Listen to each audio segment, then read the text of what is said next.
Welcome to Sleepy Harbour. Let the sound of that settle for a moment, the way a boat settles against its rope when the tide finally goes slack and there is nowhere left to drift. You don't have to do anything now, you don't have to follow every word, and you don't have to remember any of it in the morning. If your eyes are already heavy, let them close.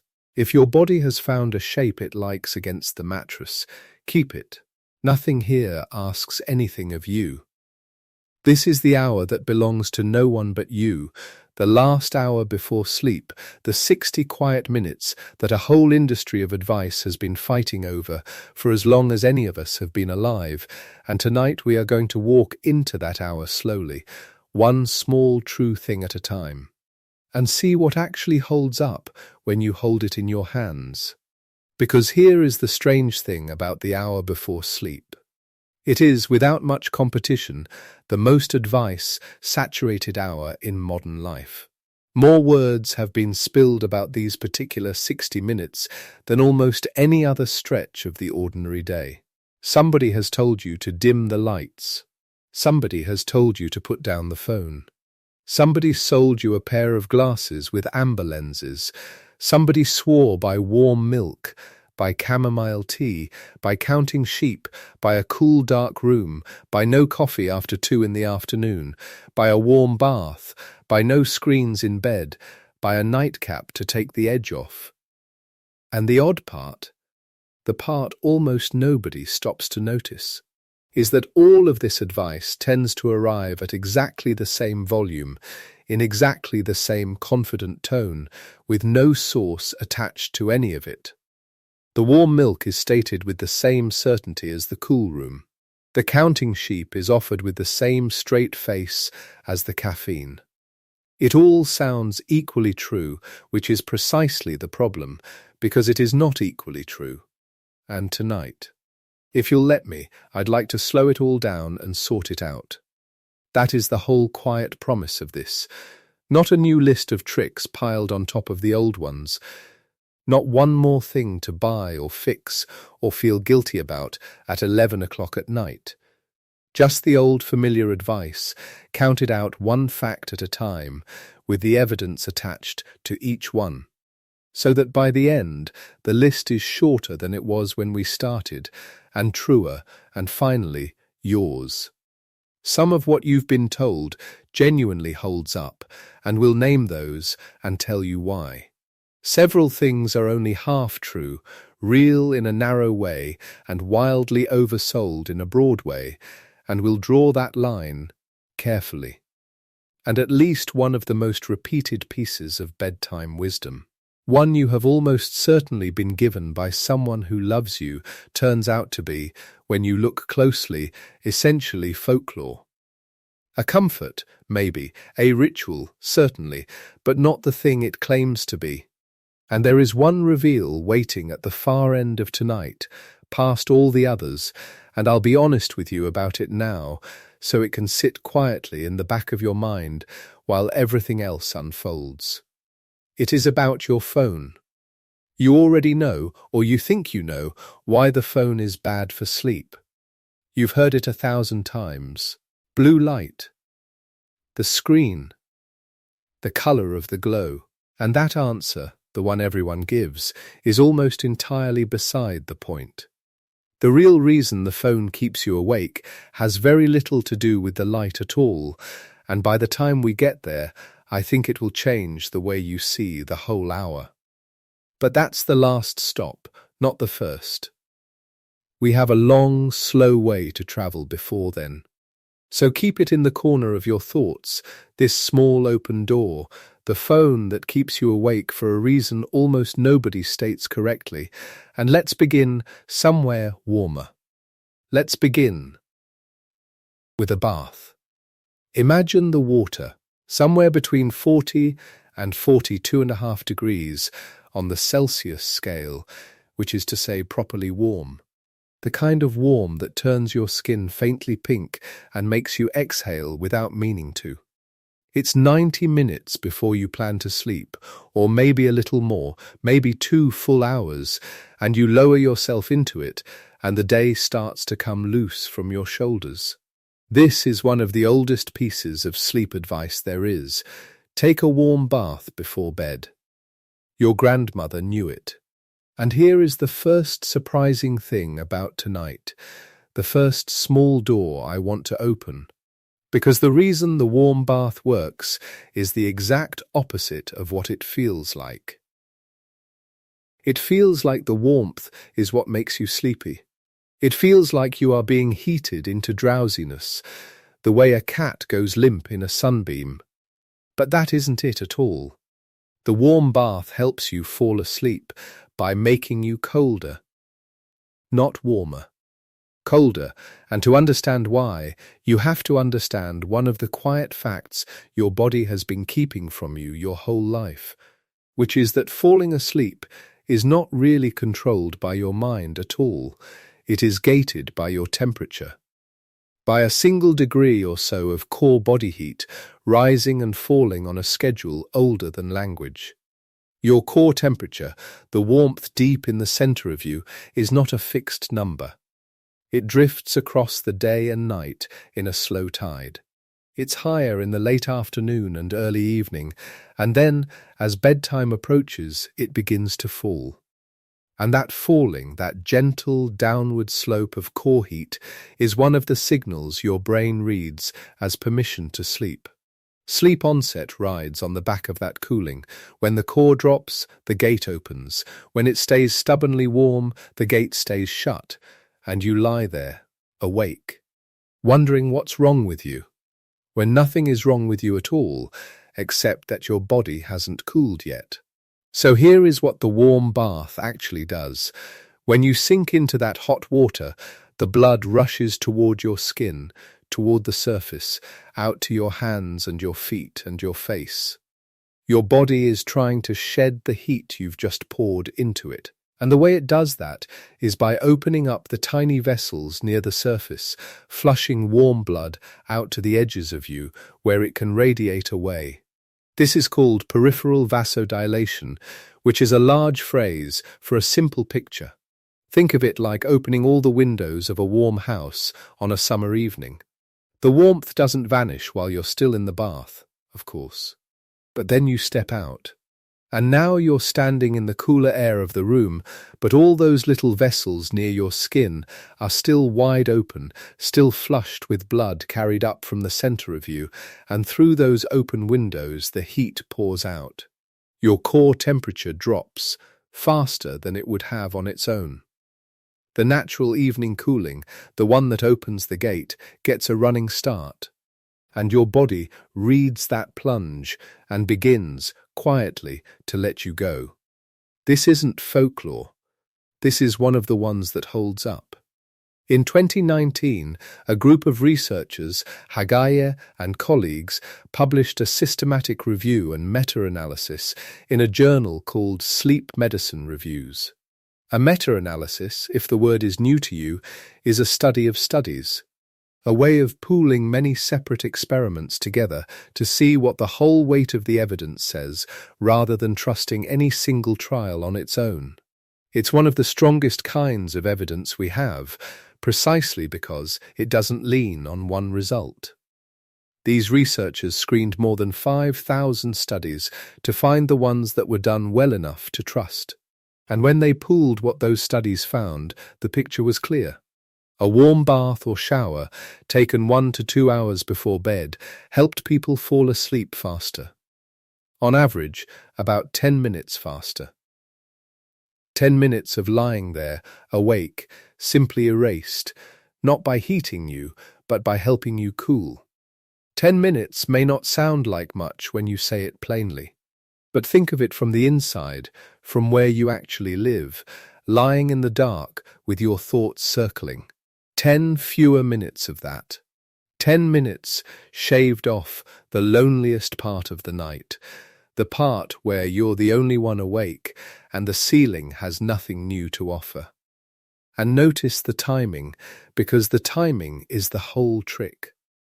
1 to 2 hours before bed, not right before. If you climb out of a hot bath and dive straight under the covers, you're still radiating warmth. The cooling hasn't had time to happen, and you may actually feel more awake, more flushed, more restless. The bath is not a switch. It's a slope. You warm yourself so that afterward, slowly, over the following hour, you can fall. Warmth now, to be colder later.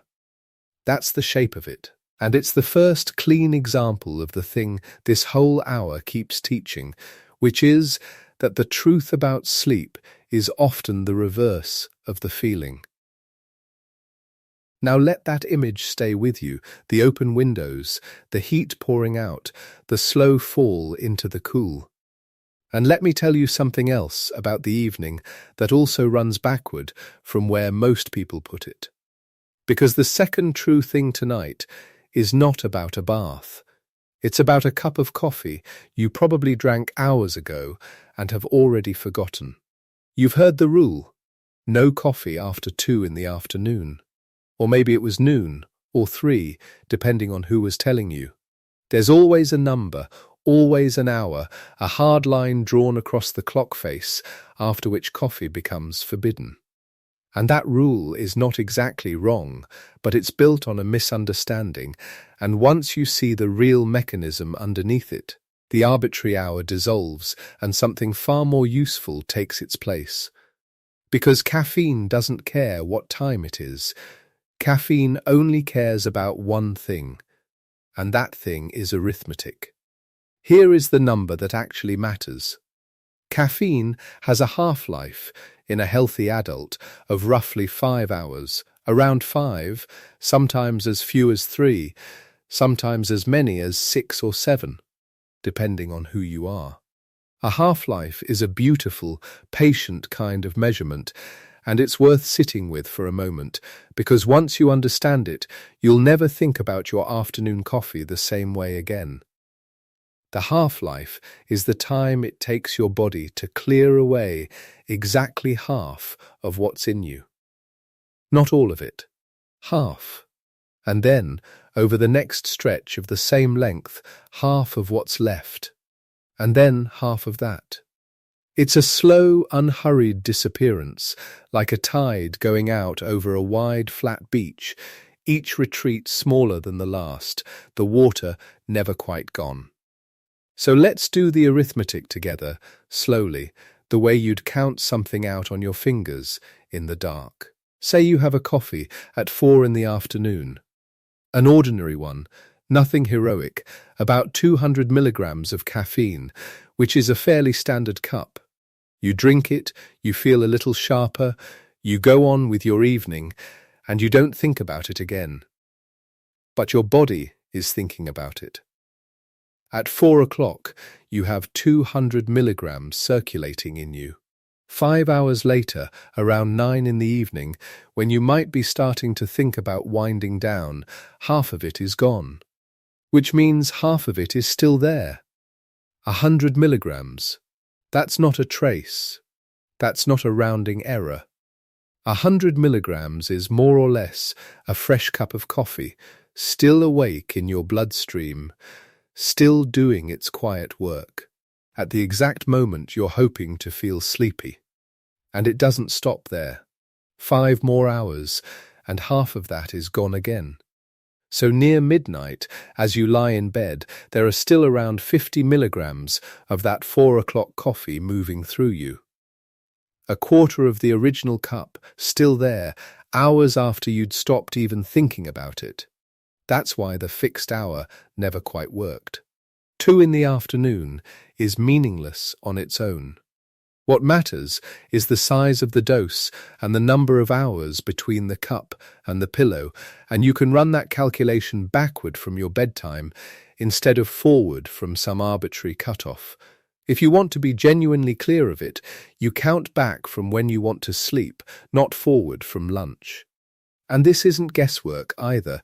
In 2013, a study by Drake and colleagues, published in the Journal of Clinical Sleep Medicine, tested this directly. They gave people a dose of 400 milligrams of caffeine, a strong dose, the equivalent of a couple of large coffees, and they gave it at different times before bed. And they found that even when that caffeine was taken a full 6 hours before bedtime, 6 hours, it still measurably disrupted people's sleep. 6 hours out, and the sleep was still worse. That's the half-life made visible. That's the tide still lapping at your feet long after you thought it had gone out. Now, one honest note, because the whole point of tonight is honesty rather than a tidy story. That half-life varies from person to person, and sometimes by quite a lot. If you smoke, your body clears caffeine faster, so it leaves you sooner. If you take certain medications, or you're pregnant, or you have particular conditions of the liver, it can clear far more slowly, lingering in you for much longer than the average 5 hours. So there is no single rule that fits every body, which is itself a theme we'll keep returning to tonight, the largeness of individual variation, the way the universal cutoffs and the round numbers tend to flatten a truth that is actually different for each of us. But the shape holds for everyone. Caffeine leaves you by halves, slowly, patiently, and if you want to know whether that afternoon cup is still with you at bedtime, you don't consult a rule. You do the arithmetic, backward, from your pillow. Let that settle too. The tide going out by halves, the cup you forgot, still awake in you at midnight. And now let me turn down the lights, because the third true thing tonight is about light, and it's another one where the common version of the advice points you at the wrong culprit entirely. You've been told about screens, about the glow of the phone, the tablet, the television, the specific villainy of that light in the dark. But before we ever get to screens, and we will later, though not in the way you expect, there's a plainer and more important fact that almost no one mentions. And it's this. The ordinary light in your room, the regular soft light of a lamp or an overhead fixture, the light you'd never think twice about, is already enough to interfere with your sleep. You don't need a screen.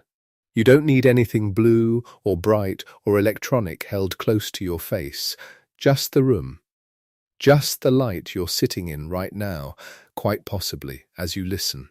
To understand why, you have to meet a hormone called melatonin, and I want to be careful about how I describe it, because it's one of the most misunderstood molecules in the whole conversation about sleep.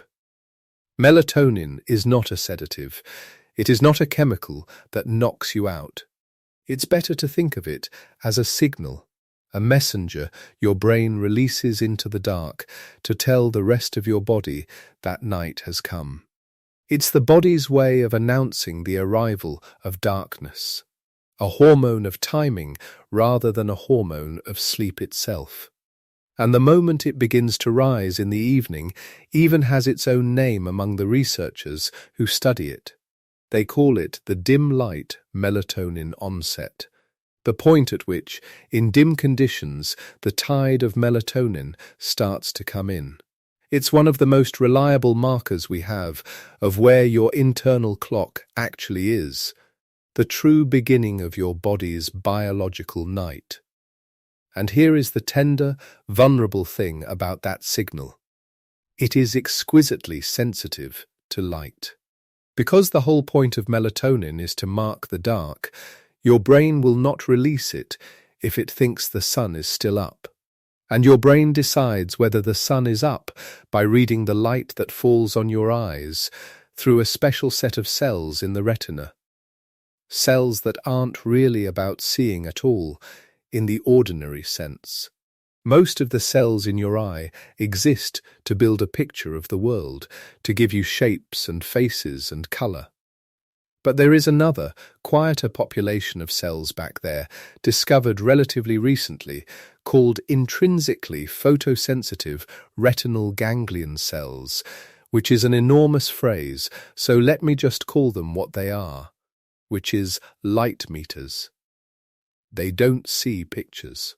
They only measure brightness. They contain a pigment called melanopsin, and their single job is to tell your brain, moment by moment, how much light is falling on you, so your brain can keep its internal clock set to the real day outside. They are, in effect, the light meters wired straight into your body clock, and they don't care whether the light is coming from the sky or from the lamp on your nightstand. Light is light. So now, the study, because this is another one that holds up, and it's one of the ones I most want you to carry away from tonight. In 2011, researchers named Haghayegh and colleagues published work in the Journal of Clinical Endocrinology and Metabolism, and they looked at what ordinary room light, just the everyday indoor light you'd have on in an evening, does to melatonin. Not blazing light, not a screen pressed to the face. Ordinary room light, around 200 lux, which is a fairly typical level of indoor evening lighting, the sort you'd read a book by without thinking about it. And what they found was striking, and I want to say the number slowly because it's the kind of number that changes how you see your own living room. In about 99% of people, that ordinary room light suppressed melatonin. 99 out of 100. Nearly everyone. The light most of us sit under every single evening, the light we consider gentle, the light we'd call dim if anyone asked, was enough to push back the body's release of its nighttime signal and to shorten the window during which that signal was present. The very light we relax under in the evening is, to the quiet light meters in our eyes, still a kind of daytime. And notice what this means, because it's the setup for something we'll return to much later. The lever here is not the color of the light. It's not about blue versus warm, about the temperature of the glow. It's about the plain amount of it, the total brightness. The sheer quantity of light landing on those melanopsin cells and telling your brain that the day isn't over yet. Dimness is the thing. Not filtering, not tinting, not a special mode or a special lens, just less light overall in the last hour, so that the light meters in your eyes can finally register the dark and let the tide of melatonin come in on schedule. That's the actionable truth underneath all the noise about screens and glasses, and it's much simpler and much older than any of the gadgets sold to fix it. Turn the lights down. Let the room go dim. Let your eyes tell your brain the honest news that night has come. And I'll leave one more door open here, because it belongs to this same idea and it's part of the reveal I promised you at the start. If ordinary room light already suppresses melatonin in 99 out of 100 people, if the plain lamp beside you is already doing that, then you have to ask what, exactly, the phone is adding on top of it. Because the phone's light, at normal brightness, held at a normal distance, is a small thing next to the room you're already sitting in. Which means, if the phone truly keeps you awake, and it does, something other than its light must be doing the work. Hold on to that. We're a long way from answering it tonight, but the question is now planted, and it will grow quietly in the background while we walk through everything else. The light was never the whole story. It may not even be most of it. So here is where we stand, at the end of this first slow stretch of the hour. We have 3 things so far that hold up, 3 true things you can set your weight on. The warm bath, 1 to 2 hours before bed. Working not by warming you, but by opening the windows of your skin so your core can cool and the gate to sleep can swing open. The caffeine, leaving you by halves over roughly 5 hours, so that the afternoon cup you forgot is still awake in you at midnight, and the honest rule is not an hour on the clock, but the arithmetic run backward from your pillow. And the light, the plain, ordinary light of the room, dimming melatonin in nearly everyone, so that the truest and simplest thing you can do in the last hour is not to filter or tint or buy anything at all, but only to turn the brightness down and let the dark be real. 3 true things.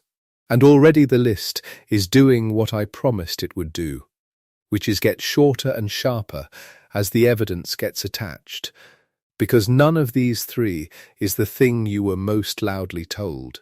You were told about the bath, but not that it works by cooling. You were told about the coffee, but with an arbitrary hour instead of the arithmetic.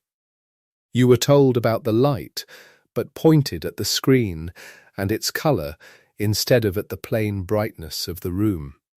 In each case, the famous advice was gesturing at something real and then getting the reason wrong. And the reason is where all the usefulness lives. There is much more ahead of us tonight, and we'll take it just as slowly. There is the matter of your feet, and why a cool room with warm socks beats a warm room every time, and the elegant old study that measured exactly that. There is the nightcap, the glass of wine or whiskey that feels like it helps and does something far stranger to the 2 halves of your night than you'd guess. There is a molecule called adenosine, the actual chemical of tiredness, building up in you with every waking hour, and the reason a late afternoon nap can quietly rob you of the very sleepiness you'll need come bedtime. There is the honest question of what the last hour truly controls and what it doesn't. Because it turns out these 60 minutes decide one thing about your night far more than they decide anything else, and it isn't the thing you'd assume. And then, further on, there is the whole half-true tier, the advice that is real in a narrow way and oversold in a broad one. The screens and the glasses and the rules about food and exercise and the small pill of melatonin that almost everyone takes at the wrong dose and the wrong time. And past all of that, the folklore. The warm milk offered with such love and such confidence that turns out, when you weigh it, to be almost nothing at all, biochemically speaking, a comfort dressed up as a cure.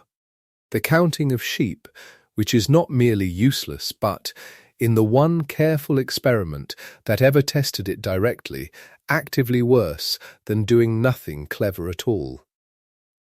And finally, at the very end, the phone, and the real reason it keeps you awake. The reason that has nothing to do with the colour of its light, and everything to do with what kind of machine it truly is. And the single quiet idea that ties this whole night together, which is that it was never the blue light, it was something else entirely. Something about the shape of a thought left unfinished. But all of that is still ahead, and there is no hurry, none at all. The tide is out. The boat has gone slack on its rope. You've already learned 3 true things tonight, and you don't need to hold on to any of them tightly, because the good ones have a way of staying with you on their own. For now there is only the warm water cooling on your skin, and the tide of the coffee going out by halves, and the room going dim around you, letting the honest dark come in. Let the lights be low.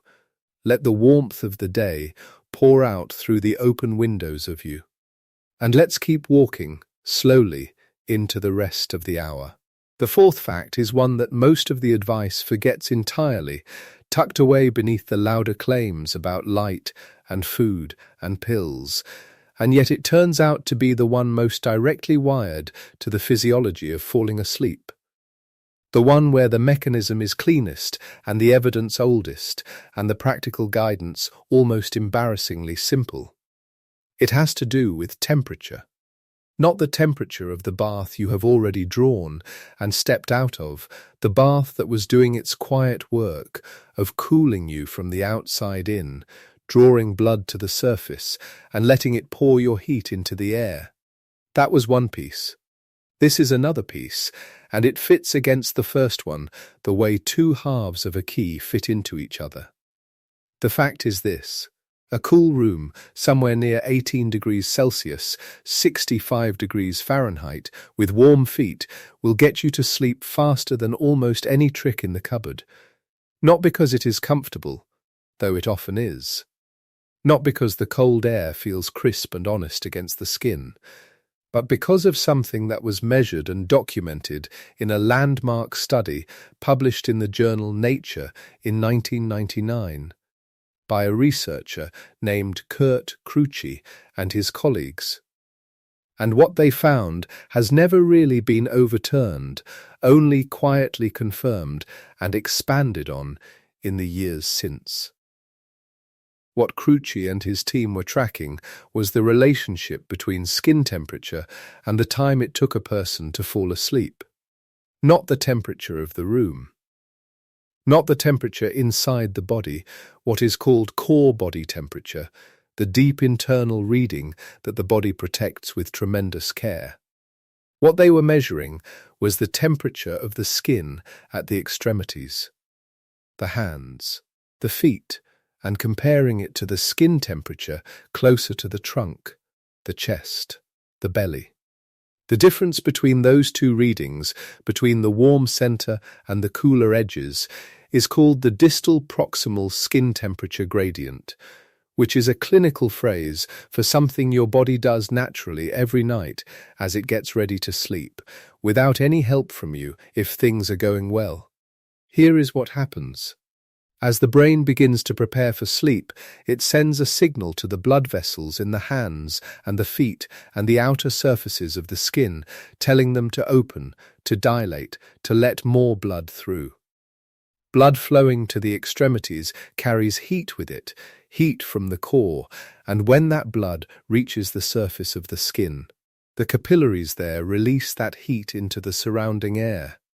The feet, which have an enormous surface area relative to their mass and which are very well equipped for this kind of offloading, become the most efficient radiators in the system. And when they are radiating heat outward, the core body temperature is falling. And that falling core temperature is one of the primary biological signals of sleep onset. Think of it like a house at night. The central heating switches off. The rooms at the edges, the rooms with the biggest windows, cool down first. The warmth drains away through the glass, and as the temperature drops, everything in the house grows quieter, slows down, settles. That is roughly what is happening when you fall asleep. The body turns down its own thermostat, lets the outer rooms cool, and drifts inward.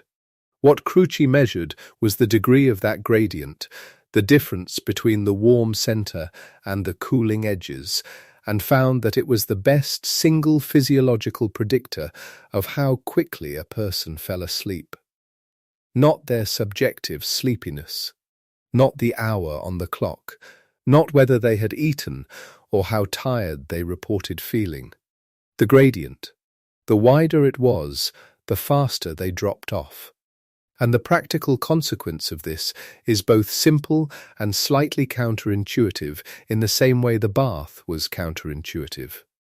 Warm feet in a cool room, not cold feet in a warm room, which blocks the gradient from forming properly because the warm air keeps the surface blood from offloading efficiently. Not bare feet in a cold room, which causes the extremities to constrict rather than dilate, closing off the very channels you need open. Warm feet, gently warmed, so the blood vessels at the surface are relaxed and ready to carry heat away. Inside a room that is cool enough to receive it. A pair of light socks is enough. The temperature difference does the rest. The number that comes up most often in the research is around 18 degrees Celsius for the room, 65 Fahrenheit, which is cooler than most people keep their homes during the day, cooler than most people expect to find comfortable. And yet the data is consistent. Cooler rooms are associated with better sleep, faster onset, fewer awakenings in the night. The body seems to want to fall into sleep the way a stone wants to fall into water, given the right conditions, given an open surface to land on.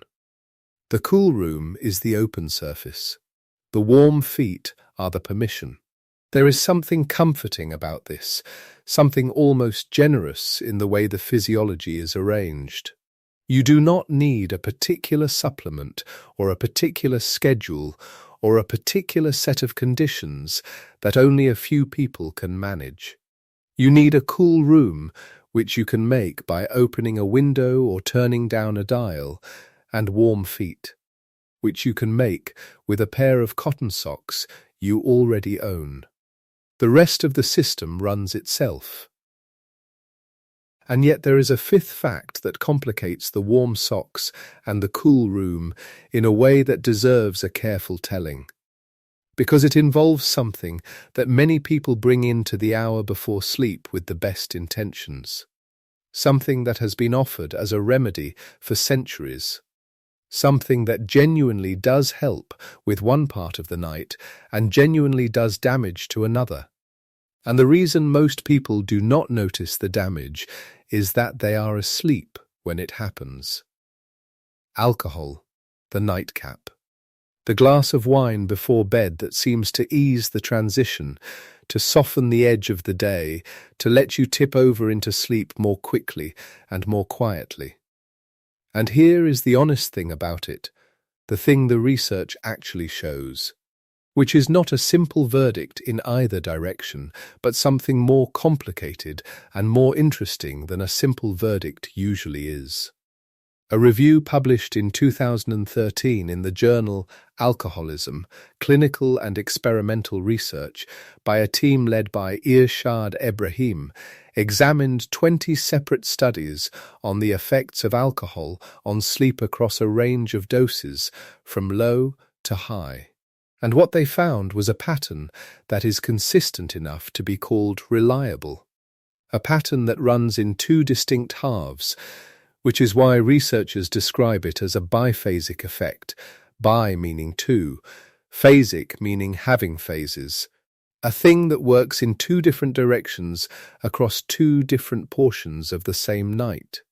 In the first half of the night, in the hours immediately after you fall asleep, alcohol does something that could, if you looked only at that part of the record, look like an improvement. It shortens the time it takes to fall asleep. It deepens the early sleep, increasing what is called slow-wave sleep, the stage characterized by long, slow electrical oscillations in the brain. The stage that is associated with physical restoration, with cellular repair, with the consolidation of certain kinds of memory. The first half of an alcohol-assisted night looks, on a sleep recording, like a more intensive version of what normally happens, more slow-wave activity, faster onset. The body seems to have been pushed, encouraged, accelerated into its early depths. And this is why the nightcap feels like it works. Because in the part of the experience you are conscious for, the falling asleep part and the early deep part, it does work in a narrow and specific sense. You get there faster. You go deeper at first. You feel the transition as smooth and welcoming. And then you fall asleep and you have no further information. Because you are asleep. And the rest of the story happens without a witness. What happens in the second half of the night is this. Alcohol metabolizes.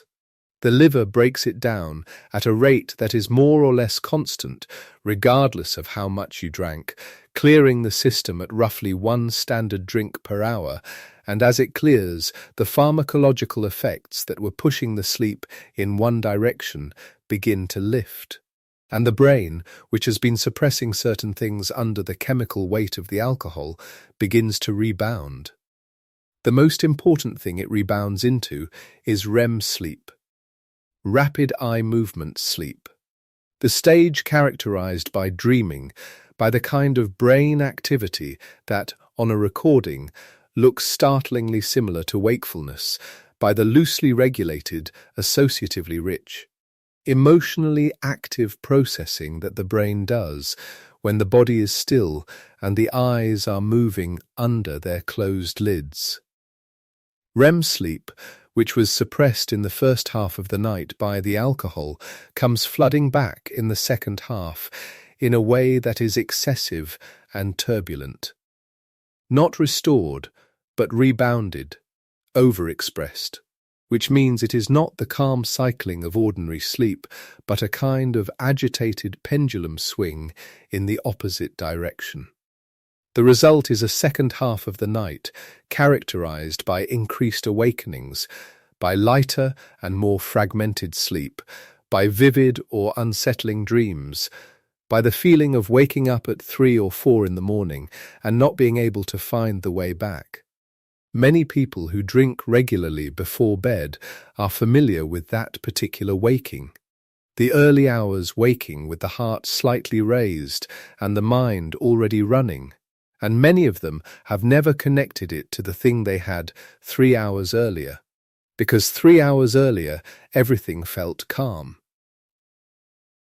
The Ebrahim Review documented this biphasic effect consistently across the 20 studies examined, across the range of doses, and the conclusion is neither comfortable nor a complete prohibition. It is a calibration.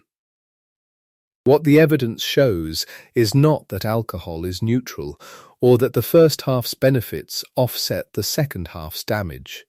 Net sleep quality falls even when time to sleep improves, because the second half of the night, the half you experience most acutely in the morning, is impaired in ways that accumulate. The body processes the night's information in stages, and the REM stage, which the alcohol consistently disrupts, carries a disproportionate share of emotional and cognitive consolidation. The body restores itself in the slow wave stages, the brain sorts and files in REM, and the nightcap, whatever it offers in the first hours, tends to borrow from the filing that the brain needed to do later. So this is fact 5, carefully graded as a thing that holds up, a thing the evidence supports clearly enough to name with confidence. Alcohol splits the night in 2. The first half is easier, and you are awake for it. The second half is worse, and you are not. The full night is worse, on balance, even when the night feels better at first. What you experience getting in is not the same as what you experience getting out, and the morning is the second half's honest report. And now a 6th fact, which is older than all of the studies named so far. Older than the journals in which those studies were published, older than the research institutions that ran the experiments, a fact about something that happens inside the brain every hour of every waking day. Something that does not require a lab or an instrument to detect, but that, once you understand the mechanism, makes the whole architecture of sleepiness and wakefulness suddenly legible. The way a diagram makes legible a machine you have been using without understanding. The fact is about adenosine, about what it is and what it does and why it matters so specifically to the hour before sleep. The science that describes how sleep is regulated has at its center a model proposed in 1982 by a Swiss researcher named Alexander Borbely. The model is called the two-process model of sleep regulation, and it describes sleep not as a single system, but as the interaction of two separate systems that run simultaneously and in different rhythms, and that together determine when you feel sleepy, when you feel awake, and how deeply you sleep when you finally do.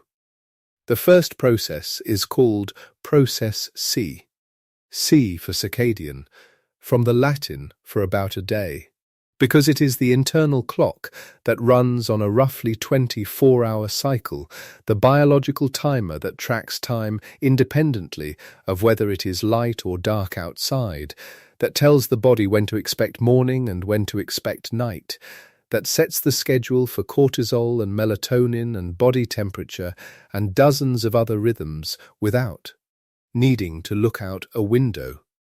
Process C is the clock that was there before anyone invented a clock, the deep biological inheritance of something that has been keeping time in living organisms for hundreds of millions of years. Process S is different. S for sleep, and specifically for something called homeostatic sleep pressure, which is the pressure that builds from simply being awake. While you are awake, the brain is active, and that activity produces, among other things, a molecule called adenosine. Adenosine is produced steadily throughout waking hours and accumulates in the spaces between neurons, building up gradually and continuously, hour by hour, like water rising in a tank. As adenosine accumulates, it acts on receptors in the brain in a way that produces the experience of increasing sleepiness, increasing heaviness, the slow drag of the hours, the feeling late in the day or late in the evening of a weight behind the eyes that you cannot quite lift. This is sleep pressure in its molecular form, not a metaphor, a measurable biochemical reality. The longer you have been awake, the more adenosine has accumulated, the higher process S has risen, and the more powerfully your body is being called towards sleep. And when you finally do sleep, adenosine is cleared. The tank drains. By the time you wake after a full night, the pressure has been released, and you feel, if the sleep was adequate, something approximating freshness, the sensation of having been emptied of the weight that had built all day. Caffeine, to make a connection you may have already made, works on this system precisely because it blocks the adenosine receptor. It does not reduce adenosine itself, does not slow its production or accelerate its clearance. It simply fits into the receptor the way a key fits into a lock but does not turn it, occupying the space so that the adenosine cannot bind there and signal sleepiness. The pressure keeps building behind the blockade. When the caffeine eventually clears, and it clears slowly, as you learned earlier, over a half-life of roughly 5 hours, the adenosine that was blocked from signaling suddenly reaches its receptors all at once, and the sensation is not gradual sleepiness, but a sudden, decisive heaviness. The crash is not a failure of energy, it is the arrival of all the pressure that had been held at the door. And this, finally, is why a nap late in the day costs more than it returns. Because a nap draws down adenosine. A nap releases sleep pressure. A nap drains, partially, the tank that you needed full when you climbed into bed that night. A short nap, under 20 or 30 minutes, and taken earlier in the day, costs relatively little. Process S has had many hours since to rebuild, to accumulate the adenosine again, to refill what was briefly released. But a longer nap, or a nap taken in the late afternoon or early evening, empties more of the tank at a time too close to night to refill it adequately before bed, and the result is a night that begins with insufficient pressure, a night where the body approaches the bed without the biological urgency that sleep requires, a night that is slower to arrive and shallower when it does. This is not a judgment about naps. There are good arguments for the short early nap, and the research treats it with appropriate nuance. The harm is in length and lateness, not in the thing itself. But in the accounting of the last hour, the nap is a line item that cannot be ignored because it represents a withdrawal from the account that funds the night. And a withdrawal made at the wrong time and in the wrong amount will show up, with a quiet accuracy, in the quality of what the night delivers. There is a seventh fact that follows naturally from what you have just learned about process S and process C, about the clock and the pressure, and this one is important because it does the honest work of drawing a boundary around everything this particular hour can and cannot do. It is a fact about scope, about what the hour before sleep genuinely controls and what lies outside its jurisdiction.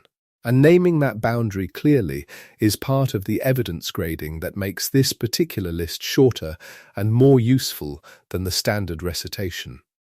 Here it is. The last hour of the day controls, with real and measurable influence, the time it takes you to fall asleep. What is called sleep-onset latency in the research literature, the interval between lying down and losing consciousness, the pause at the threshold. That interval is highly sensitive to the conditions of the final hour, to the light in the room, to the temperature of the body, to the caffeine still running in the blood, to the state of the mind. The last hour is genuinely powerful over that threshold crossing. The evidence for this is substantial, and it runs across the facts you have been hearing and the facts that are still ahead. But sleep architecture, the way the night is structured once you are inside it, the depth of the slow wave stages, the cycling of REM, the total duration of sleep, the quality of the consolidation that happens in the deepest hours, that is governed far more by what Bluma described, by the interaction of process S and process C, by how much pressure has accumulated and when the clock says it is time. The last hour can impair sleep architecture as alcohol does. It can create the conditions for a night that fragments or shallows. But it cannot substantially engineer a better night's architecture than the one the whole day's pressure and the whole body's circadian rhythm have already prepared.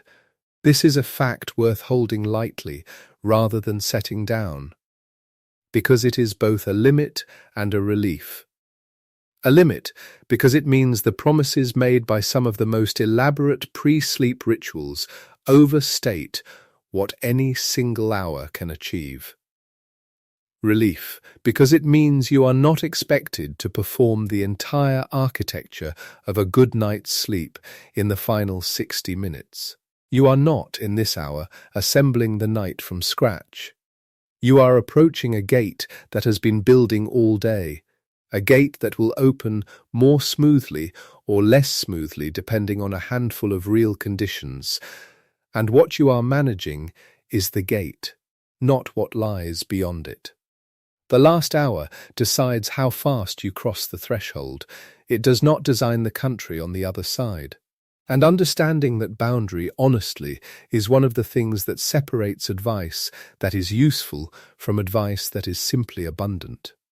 There is one more fact in this cluster, and it may be the least glamorous of the group, the one that is hardest to turn into a striking image or a surprising number, the one that would be easiest to skip over in a list designed to entertain rather than inform.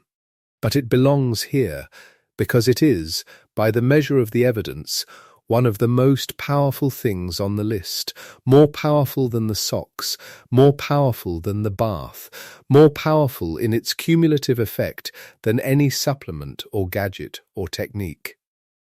It is this: a consistent sleep time and a consistent wake time maintained across the days of the week without significant drift.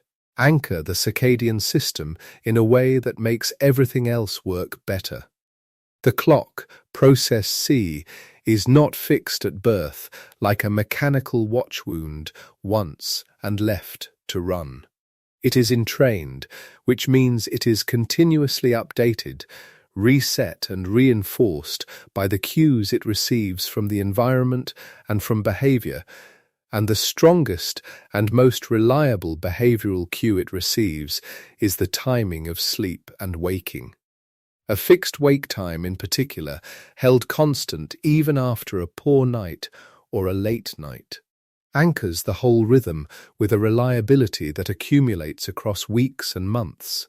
A study published in 2020 in the Journal of the American College of Cardiology, led by Tianyi Huang and drawing on large actigraphy cohorts, found that irregular sleep timing independently predicted worse metabolic and cardiovascular outcomes even at equal total sleep duration. Not just that sleeping less was harmful, which was already known. That sleeping an irregular amount, or sleeping and waking at variable times, was harmful independently of how much total sleep people got. The irregularity itself carried a cost. The circadian system, forced to recalibrate constantly rather than run on a stable schedule, seems to operate less cleanly. Like a clock that is reset at random intervals and so can never quite settle into the rhythm it was designed to keep. The American Academy of Sleep Medicine, which represents the professional consensus in sleep medicine in the United States, has made consistent timing one of the most central recommendations in its clinical guidance, alongside sufficient duration and adequate environment. And the consistency recommendation is not an afterthought or a supplement to the technical interventions. It is the foundation. The nightly ritual, the bath, the socks, the dimmed lights, the cooled room, the managed caffeine, all of those things work better, accumulate their benefit more reliably when they are happening on a schedule the body has been allowed to learn. And yet consistent timing is the recommendation that most sleep hygiene lists bury near the end, after the more vivid items, the gadgets and supplements and specific temperatures, because it is not photogenic, not immediately gratifying, not something that can be purchased or downloaded or applied in a single night. It is a practice. It is a choice made not once, but every morning and every night, across weeks and months, and its evidence base is, for that reason, one of the most solid in the literature, because the studies have been able to follow it over time in ways that single-night interventions cannot be. So here it is, named clearly and without decoration. Consistent timing beats the tricks. Not because the tricks are wrong or because the bath and the socks and the caffeine arithmetic are inventions. They are real and the evidence for them holds. But they are optimizations layered onto a foundation, and the foundation is rhythm, the body's ability to anticipate, to prepare, to know from long experience what is coming, and to begin opening the gates before you have even reached them. A body on a stable schedule starts cooling, starts releasing melatonin, starts clearing adenosine at the right pace, not because you have told it to tonight, but because it has learned from the long record of your nights when tonight is supposed to begin. This is one of the oldest things the body knows how to do. And the most direct way to work with it rather than against it is simply to give it the same information night after night and morning after morning until the knowledge becomes reliable and the anticipation becomes automatic and the body begins to carry you toward the threshold of sleep without needing to be persuaded. The morning alarm that you set at the same hour every day, even on the days when the night before went late, even on the weekends when there is no reason to rise, is perhaps the least romantic item on this list. It does not have a temperature or a molecule or a study from nature attached to it in the way the socks and the bath do. But it is doing something none of the others can do, which is training the clock itself, teaching the deep biological timer to expect the night at a certain hour and to prepare for it accordingly, so that the last hour is not fighting the clock but moving with it, the bath and the dimness and the cooling all arriving at a moment the body was already expecting, ready to receive. And that readiness, that prepared and anticipating readiness of a body whose clock has been kept honestly and consistently, is what all of the other facts in this hour are trying to invoke when they are working at their best. They are not creating sleep from nothing. They are opening the door that the clock has already come to the other side of.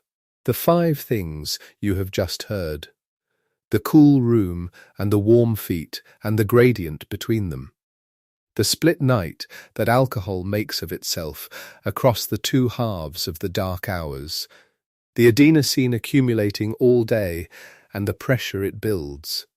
The honest boundary around what the last hour controls and what lies beyond it in the territory of the night. And the long patient anchor of consistent timing that makes the whole system run more cleanly. These 5 are among the most solid items on the list. They are in the tier that holds up when the evidence is attached, when the studies are named, and the mechanisms are explained rather than asserted. They are not the whole list. There is more ahead, and some of what comes next will be more familiar, will sound like things you have heard before, and part of the work of what follows is precisely that. Showing which of the familiar things are real and which have travelled further than their evidence deserves. Wearing the costume of certainty while carrying very little beneath it. But for now, the physiology is what it is. The room is at its proper cool. The feet are warm inside their socks. The adenosine has been building steadily since you woke this morning, filling its quiet tank, and the clock inside you, old beyond any clock you have ever owned, has been counting toward this hour since before you ever decided to make it consistent. The pressure is real. The readiness is real. All of it has been moving toward this moment all day, without drama and without assistance, the body tending to its own preparation the way a harbour tends to the tide, reliably and according to rhythms that do not require instruction. The next part of the list belongs to a different category, the half-true tier, the facts that are genuinely in the record, but that the record supports more narrowly than the advice suggests. The claims that are true under certain conditions and overstated in others. The guidance that arrived correct and was passed along, slightly enlarged with each repetition until the enlargement became the claim itself. It is a different kind of accuracy, the accuracy of a thing that is right in principle and wrong in proportion, and naming the proportion is the work that most of the standard lists never quite get around to doing. That is where we are going next.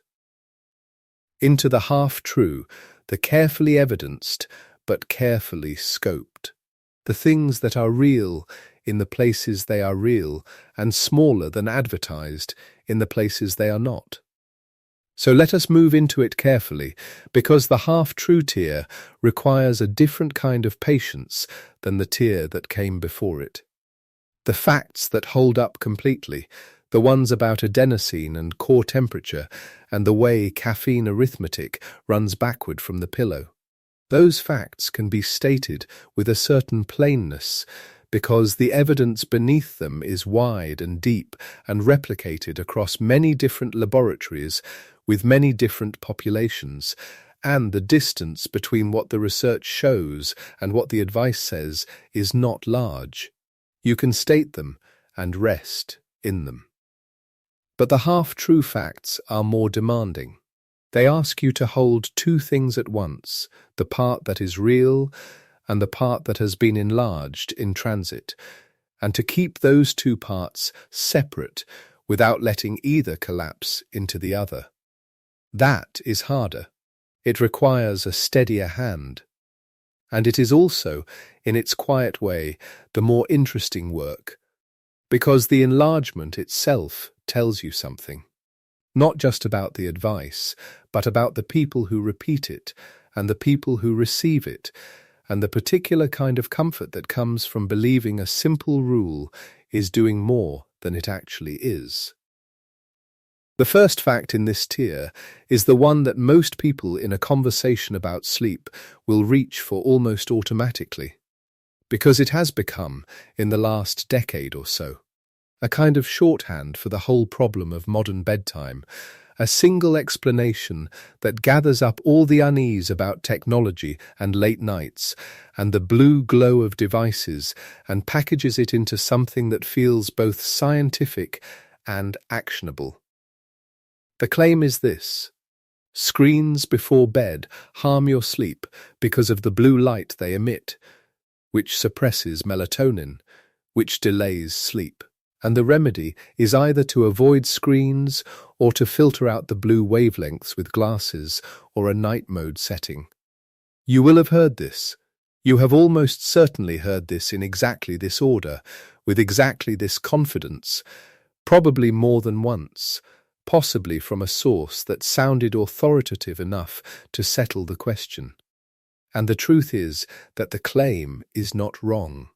It is just not as large as it has been made to sound, and the part that is largest in the telling is not actually the part that is best supported in the evidence, and the remedy that most people reach for when they hear it is not the part the research endorses most confidently.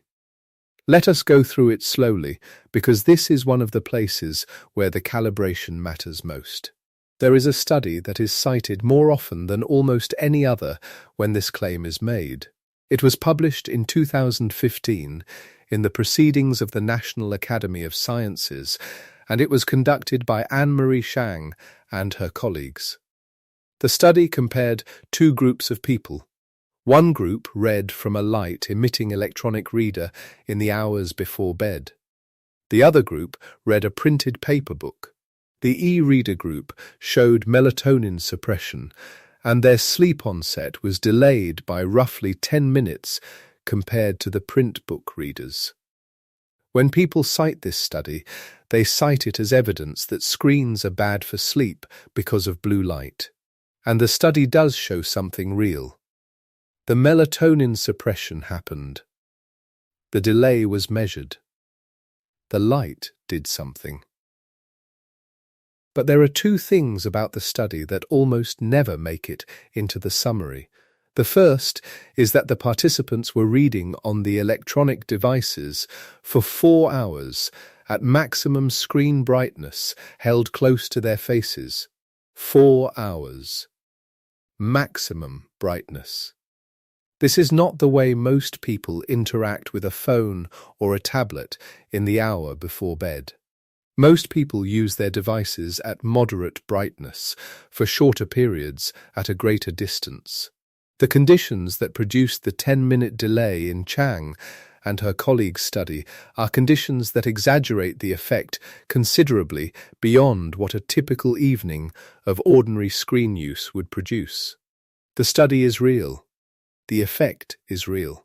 But the translation from the study's conditions to a generalized claim about screens at normal use is a step the study itself does not take, and it is a step that a great deal of the popular coverage took on its behalf, without announcing that it had done so. The second thing is about the glasses. If the problem is blue wavelength light suppressing melatonin, then filtering out those wavelengths should produce a measurable benefit in sleep outcomes. Blue light blocking glasses exist specifically to test this premise, and the randomized controlled trials that have tested it have not found what you would expect to find if the blue light explanation were the dominant story. Multiple trials published in 2021 and after found that blue light blocking lenses did not meaningfully improve sleep compared to clear lenses. The melatonin story is biologically real. Melanopsin, the photopigment in a specialized class of retinal cells called intrinsically photosensitive retinal ganglion cells, is genuinely sensitive to short wavelength blue light. And it genuinely feeds into the suppression of melatonin production. The biology is not invented. But biology being real and a particular intervention producing a clinically meaningful outcome are not the same statement, and the trials that tested the glasses found that filtering the wavelengths did not move the needle in any consistent or substantial way on actual sleep. Night mode settings on devices shift the color of the display toward warmer tones, which reduces the blue wavelength output, and this is also a real change in the physics of what the screen is emitting. But again, the evidence that this translates into better sleep, measured in real people sleeping in their real conditions, is weak and inconsistent. What this means, taken together, is that the light story is not a fabrication. There is a real biological mechanism, and there is a real study, and dimming a screen is almost certainly not making things worse. But the size of the effect under ordinary conditions has been enlarged considerably in the telling, and the remedy most associated with the claim, filtering the blue wavelengths, has not performed in the way the theory would predict. The light is a small part of the real story, and naming the small part as the whole story, which is what most of the advice does, leaves out the part that is actually larger, which will come into focus before this night is over.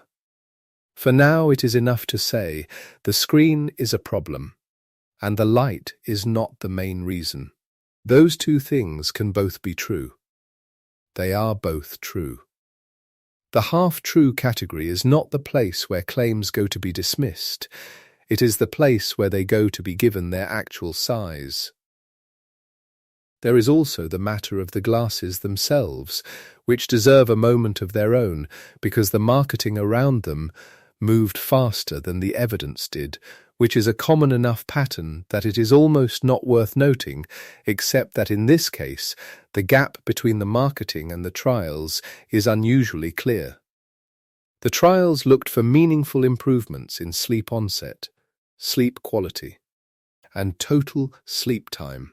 They compared blue light blocking lenses to clear lenses in randomized designs where participants did not know which type they had been assigned to receive.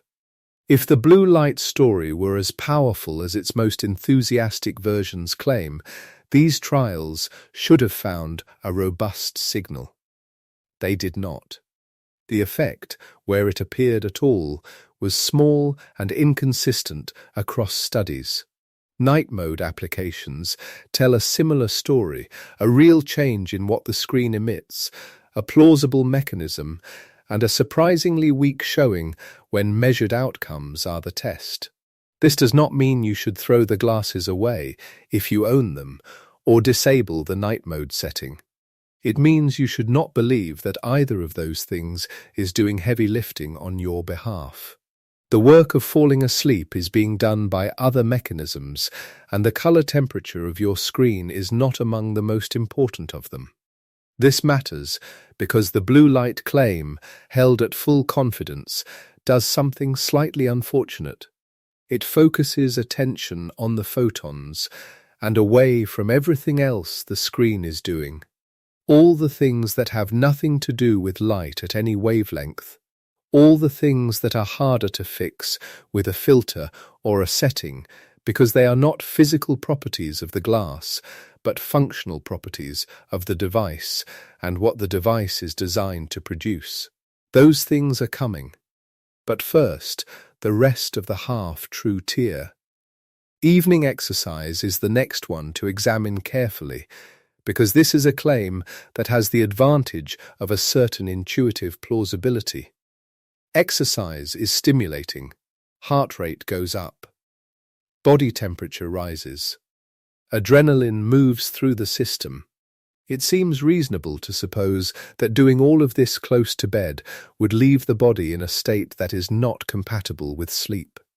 And because the claim is intuitively plausible, it has been repeated in sleep hygiene guidance for many years with considerable confidence, sometimes with a specific cutoff attached, sometimes not, but always with the clear implication that exercise in the evening is something to be avoided if sleep is a priority.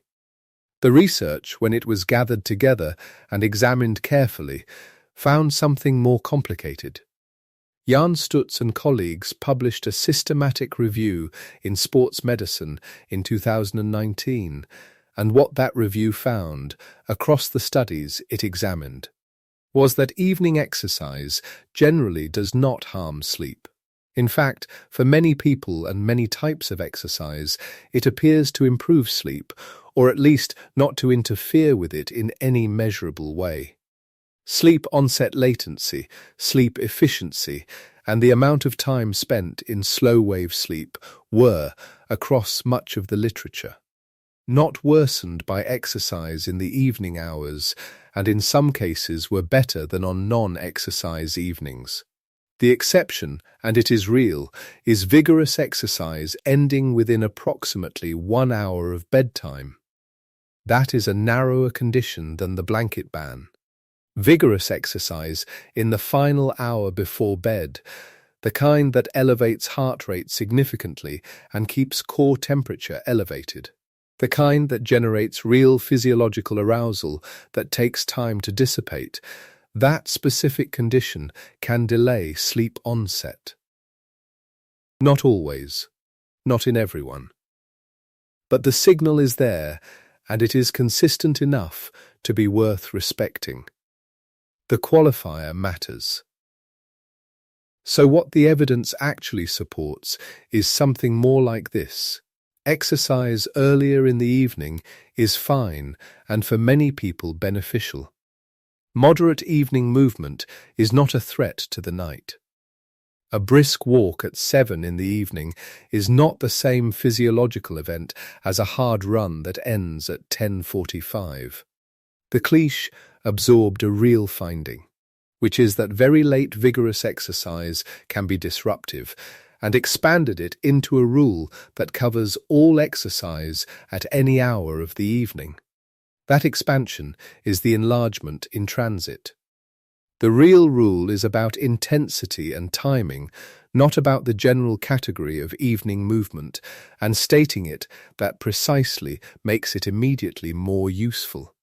Because the person who enjoys an evening yoga class or an after-dinner walk has been worrying unnecessarily, and the person who likes to run hard late at night has been given a reason that is actually true.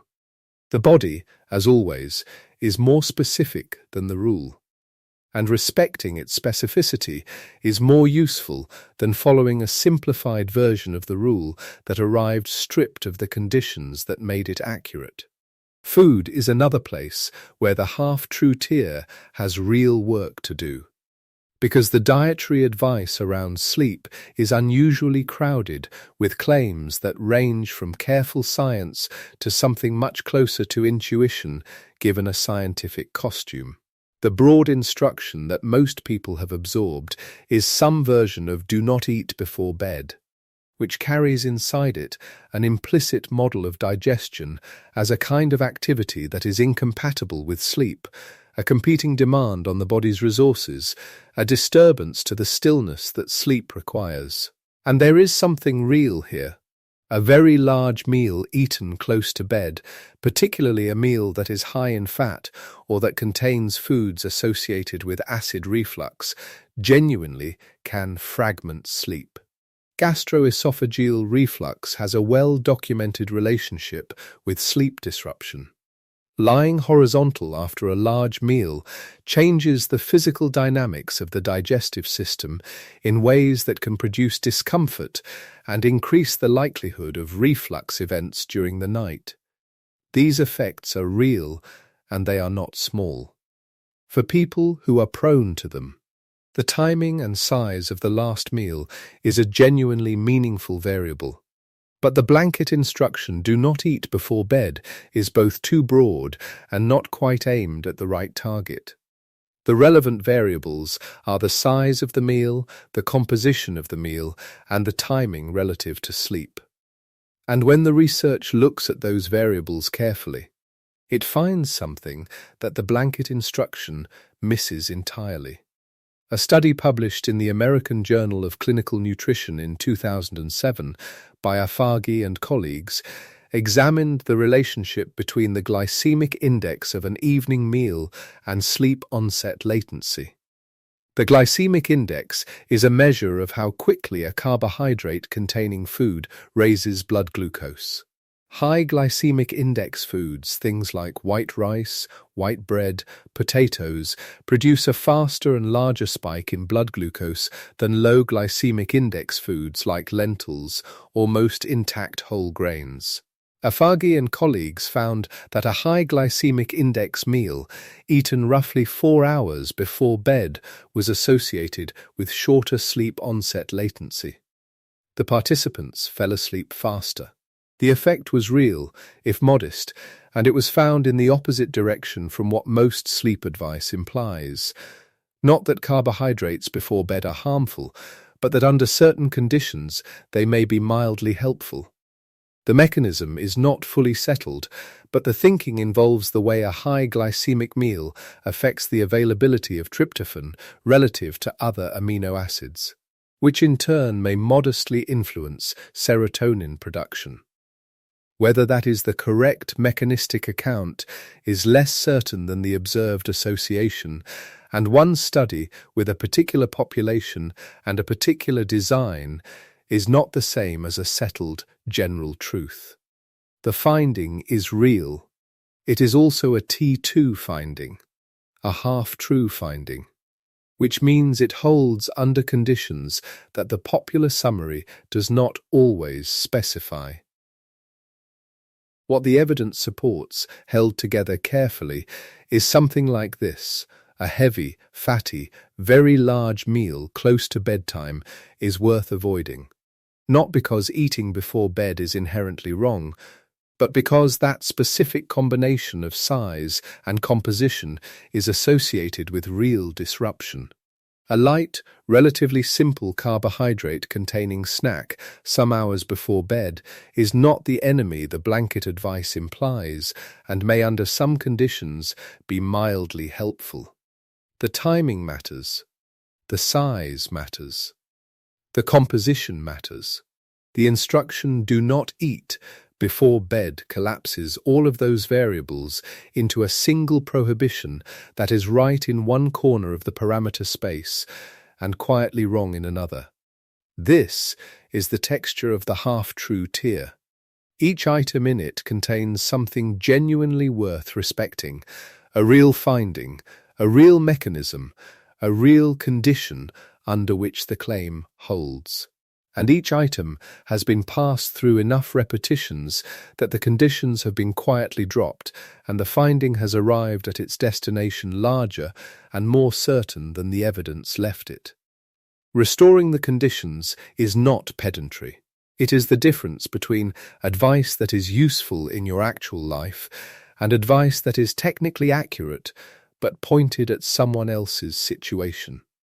Melatonin is the last fact in this tier, and it deserves its own careful handling because it is the one where the distance between the popular use and the evidence-supported use is perhaps largest, and where the most people are almost certainly doing the thing that is least aligned with what the molecule actually does.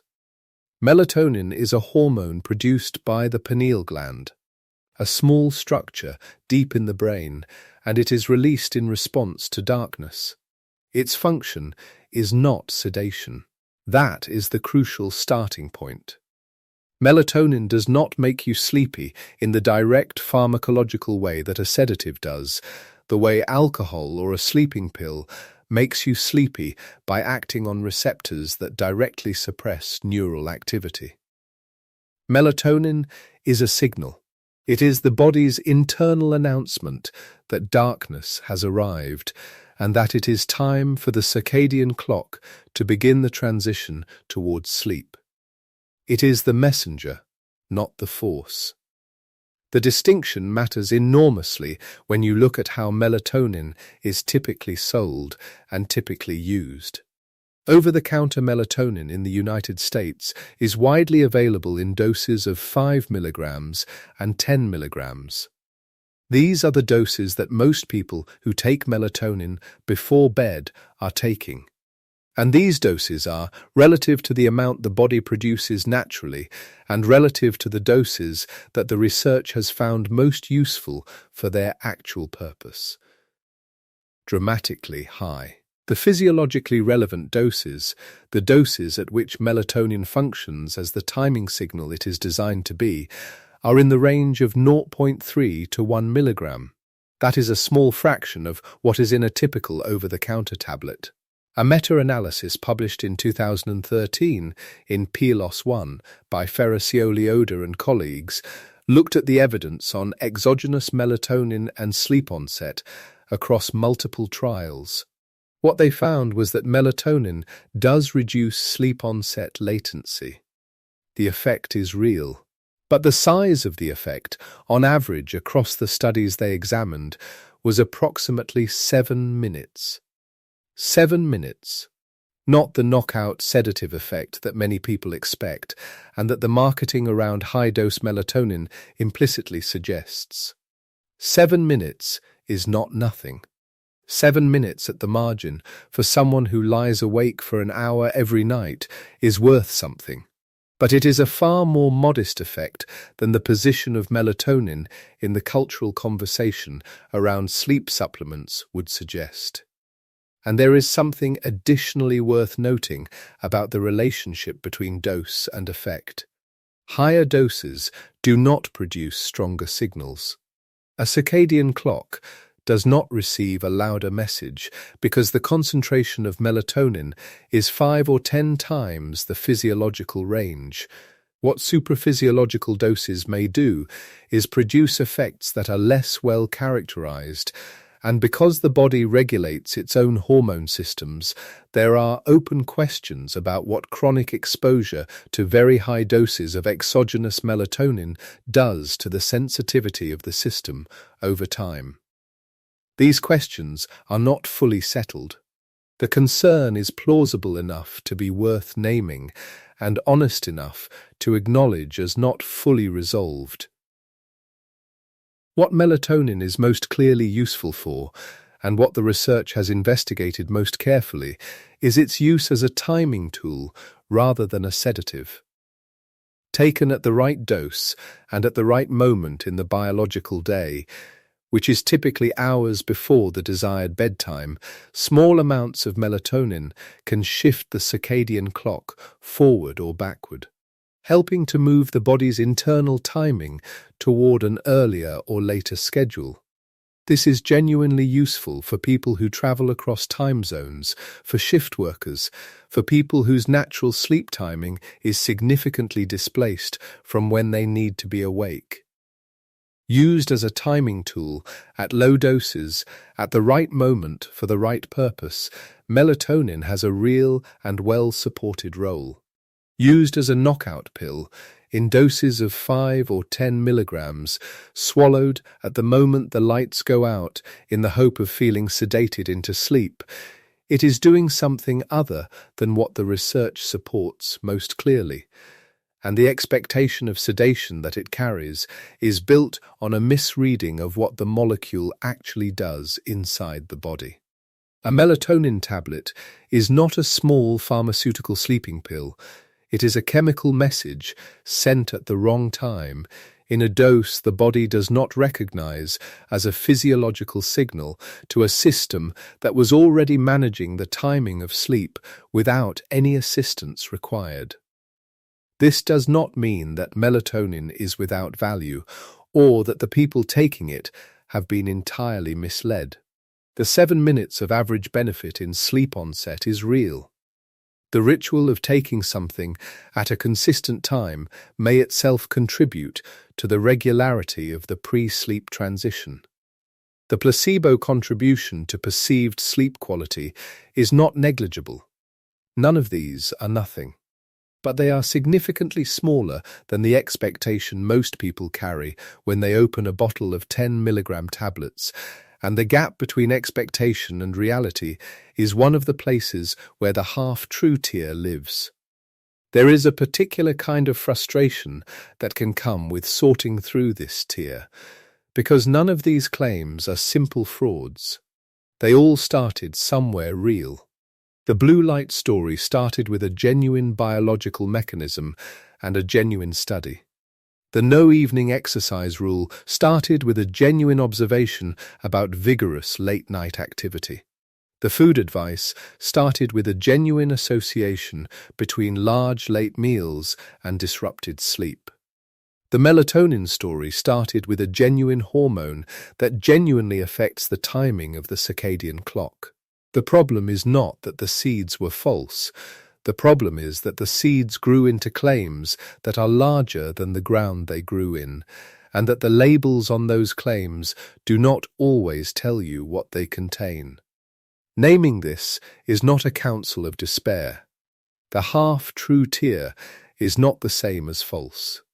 Dimming your lights still matters, because the light effect is real even if it has been overstated. Avoiding the 4-hour hard run that ends at 11 at night is still reasonable, because the narrow exception is a real exception. Being thoughtful about a heavy late meal is still worth doing, because the reflux and fragmentation effects are real. And if melatonin at a lower dose, used as a timing tool rather than a sedative, describes something closer to your actual use case, then the molecule has a legitimate role.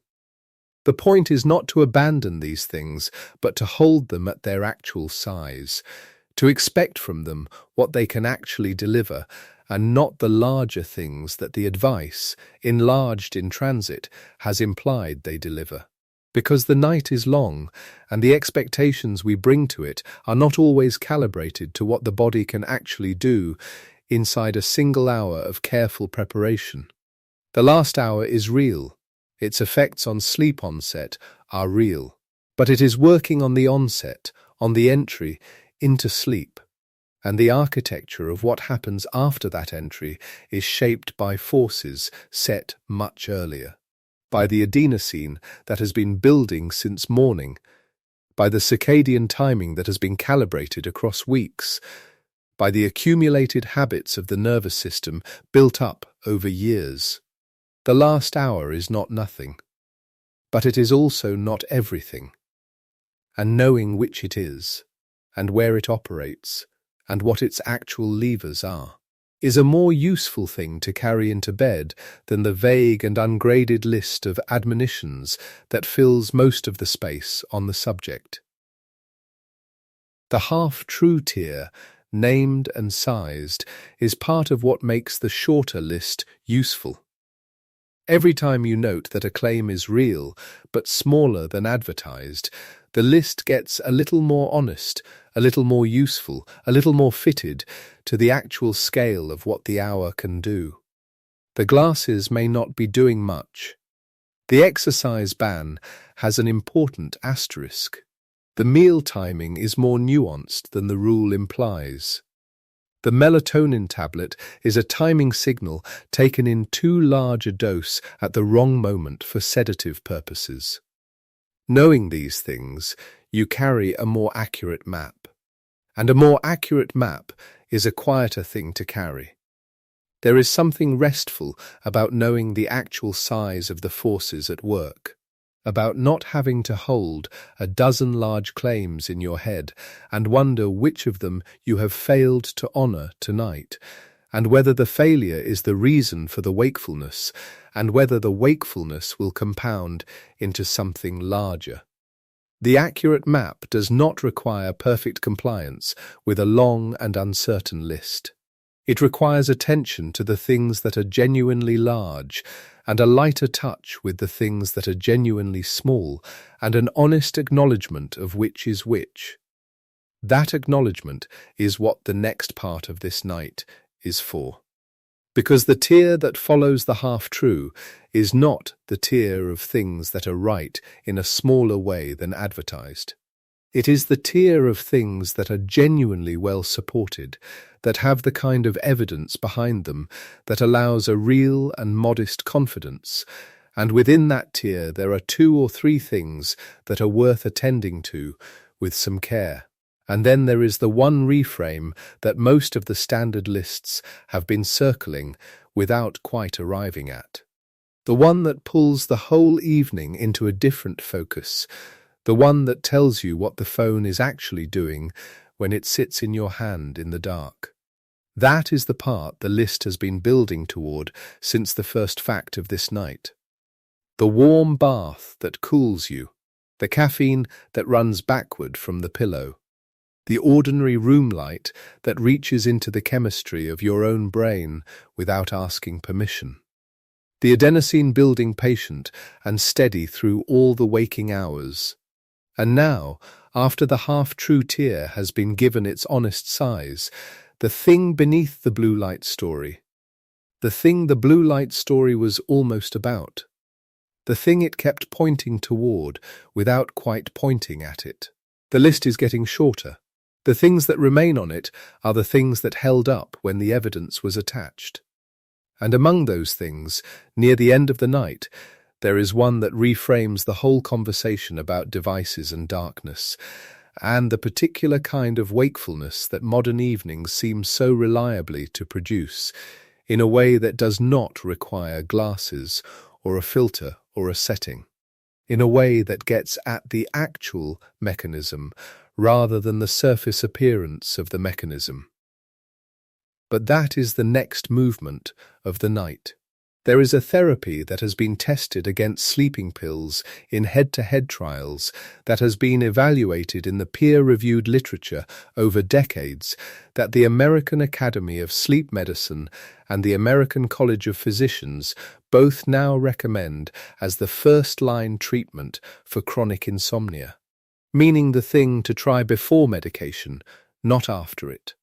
And it has almost no presence in the standard lists of things to do in the last hour before bed.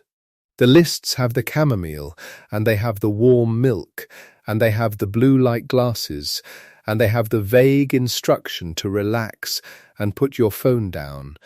But this therapy, the one the professional bodies have placed at the top of their recommendations, rarely makes the cut. It is called Cognitive Behavioral Therapy for Insomnia, CBTI. And unlike most of the items that crowd the standard list, it does not work by adding a pleasant sensation to your evening. It works by changing the relationship your brain has formed over weeks or years between your bed and the experience of lying awake. The mechanism is worth understanding slowly because it is both simple and strange. When a person lies awake in bed often enough, the brain begins to associate the bed itself with wakefulness. This is a form of conditioning, the same ordinary learning process that makes your mouth water when you smell something you have eaten before. The same process that makes a room feel wrong when the furniture has been moved. The bed, which began as a neutral space, accumulates association. Night after night of lying there with a busy mind, night after night of the ceiling and the clock and the rising awareness that you are not asleep, and the brain begins to code the bed as a place where that happens. The mattress, the pillow, the specific quality of darkness in that room, all of it begins to carry a kind of signal, a learned prediction that goes, here is where you lie awake. And so the body obliges, it arrives in the bed and it waits, and waiting is its own form of arousal, its own small tension that keeps the edge of wakefulness active, even as you are trying very hard to let it go. CBTY addresses this directly. One of its core tools is called stimulus control, and the rule at the center of it is both simple and counterintuitive in its own way. The bed is for sleep. Only for sleep. If you are lying awake for what feels like around 20 minutes, not watching the clock, just roughly sensing it, you are instructed to get up. To leave the bedroom. To go somewhere dim and quiet and do something low arousal and genuinely uninteresting, not your phone, not the news, not anything with a plot that rewards your attention, but something dull and slow and gentle. Reading something familiar, folding laundry, sitting quietly. And then, when you feel genuinely sleepy, not tired, not vaguely willing to try again, but actually sleepy, The kind of drooping, heavy, unresisting feeling that sleep pressure produces when it has built to a sufficient level. Only then do you return to the bed. This is uncomfortable. It feels wrong. Everything in the standard advice says that rest is good, that lying quietly in the dark is productive, that the body will eventually surrender if you are patient enough. But what the stimulus control protocol recognizes is that lying awake in bed, night after night, in a state of quiet frustration, is not rest. It is training. It is teaching the bed to mean wakefulness. And the only way to undo that training is to stop doing it. To break the association deliberately, to give the brain back a clean equation, bed means sleep. Because you only go to the bed when sleep is genuinely close. The American College of Physicians, in its 2016 clinical guideline, put CBTI above medication, not alongside it. Above it, as the first choice, the thing to try first for adults with chronic insomnia disorder. The American Academy of Sleep Medicine has said the same. The evidence base is not a handful of small studies, but a substantial body of trials accumulated over years. And the effect is durable in a way that medication often is not. The improvements in sleep that people make through CBT I tend to hold after the treatment ends, rather than reverting the moment the prescription runs out. Because what has changed is not a chemical state, but a learned association, and learned associations, once undone, stay undone. There is a version of this principle available to anyone in the last hour before bed tonight, without a therapist and without a formal protocol. It is simply this: use the bed only for sleeping. Do the winding down somewhere else. Read on the sofa. Do the breathing in the armchair. Let the bedroom be reserved for the act itself, so that crossing the threshold carries the right prediction, so that the body begins to understand what that room means. And speaking of breathing, there is a simple, inexpensive, and reasonably well-supported technique that requires no equipment at all, that can be done anywhere, that works through the same fundamental pathway as the rest of the things in the holds-up tier, which is the pathway of lowered arousal. Progressive muscle relaxation, which involves tensing and then deliberately releasing groups of muscles in sequence, moving through the body in an orderly way, has a body of trial support showing that it reduces both the cognitive and the physical components of bedtime tension. The mechanism is partly attentional. You cannot simultaneously rehearse a worry and attend carefully to the sensation in your right hand, and partly physiological, because the release after tension produces a measurable drop in muscle activation that registers as a kind of settling, a real and noticed decrease in the low-grade readiness that the body carries when it has been preparing for difficulty all day. Slow diaphragmatic breathing at roughly 6 breath cycles per minute produces something similar. 6 breaths per minute is slower than most people breathe without thinking about it. Most people, at rest, take somewhere between 12 and 20 breaths per minute. 6 requires deliberate attention, a slow count in, a pause, a slow count out, longer than the count in. At 6 cycles per minute, breathing begins to interact with the natural rhythm of the heart in a way that promotes what physiologists call heart rate variability coherence, which is a technical way of describing a state in which the nervous system has shifted toward its quieter, more restorative mode. The effect is not dramatic. It does not knock you out, but it lowers the floor of arousal, moves the body closer to the state that sleep requires, and it does so by the same mechanism that everything in the holds-up tier uses, the mechanism of reducing the signal that says there is something still to attend to, something still to handle, something that requires your wakefulness.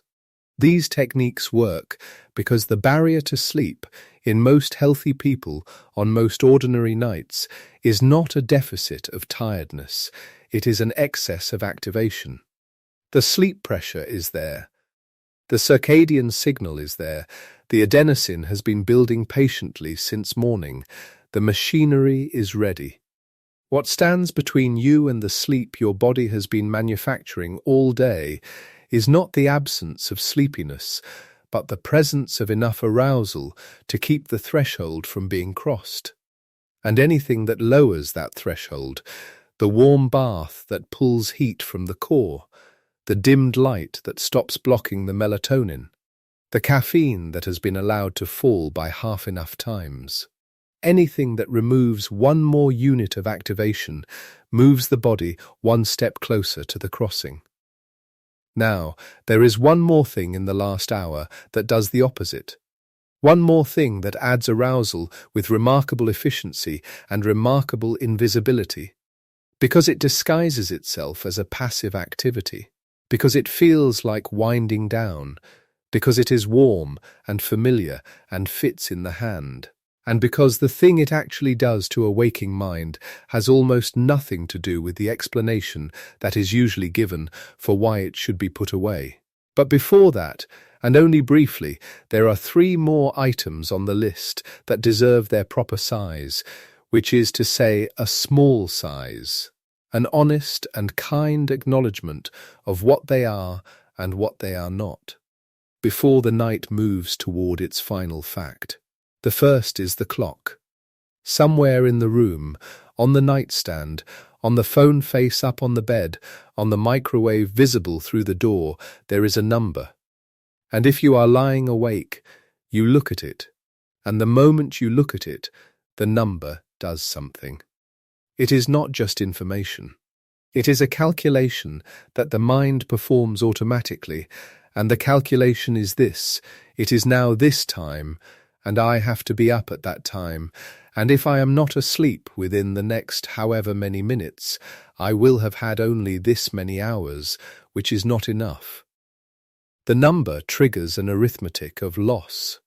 It converts the abstract possibility of sleeplessness into a measured, specific, already happening shortfall, and shortfalls require responses, and response is arousal, and arousal is the thing that is standing between you and the sleep you are trying to fall into.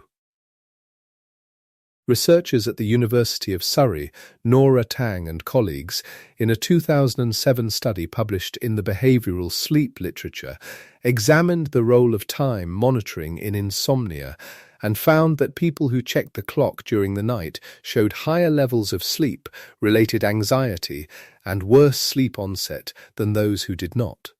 The act of checking the clock in a person who is already somewhat anxious about sleep functions as a kind of self-surveillance, a repeated confirmation that the thing they are worried about is still happening.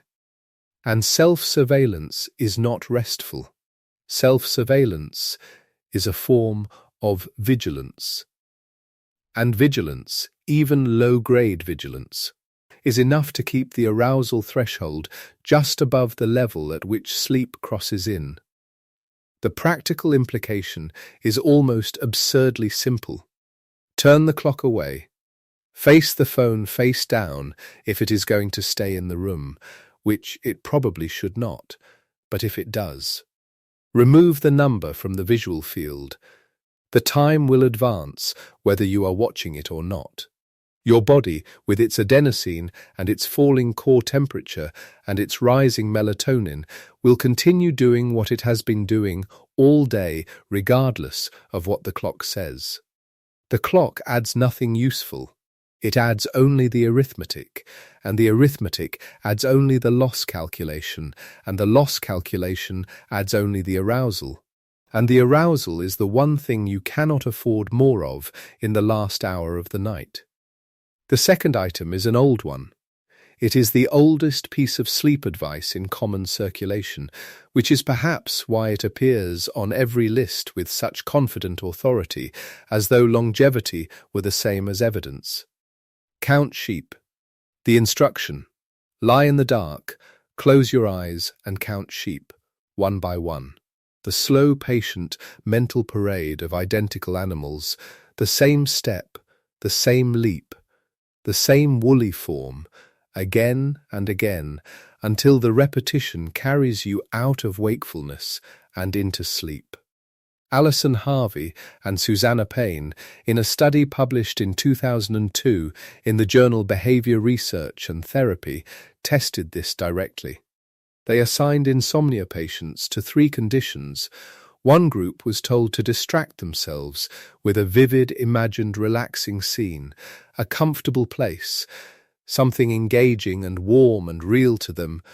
One group was told to use whatever strategy they normally use to fall asleep, and one group was told to count sheep. The question was simply, who fell asleep faster? The sheep counters took the longest. Not by a small margin. They took measurably longer to fall asleep than the people who imagined a calm, absorbing, pleasantly detailed scene. The explanation offered was this: counting sheep is too simple. It does not occupy enough of the mind's attention to displace the worries and the rehearsals and the unfinished thoughts that are already there. The mind holds the sheep and also holds everything else: the argument, the task, the half-resolved concern. Because the sheep require almost nothing, and the mind, unoccupied, fills the remaining space with whatever it was thinking before the counting started. The imagined scene, by contrast, requires just enough imaginative engagement to crowd out the anxious rehearsal without being so stimulating that it drives the arousal higher.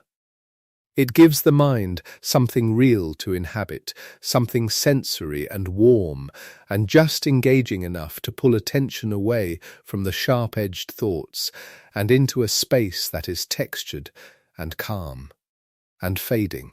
The kind of space that borders sleep rather than resists it. This is, in its way, a precise reversal of what the standard advice suggests.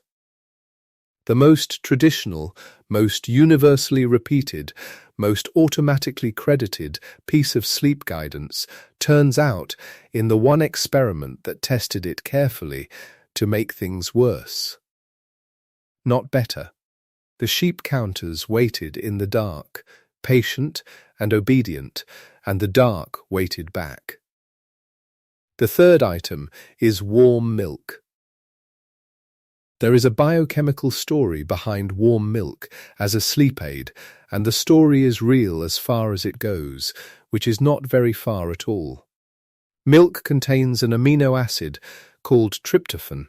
Tryptophan is a precursor, a raw ingredient, that the body can use through a series of conversion steps to produce serotonin, and then from serotonin, melatonin, so the chain is there.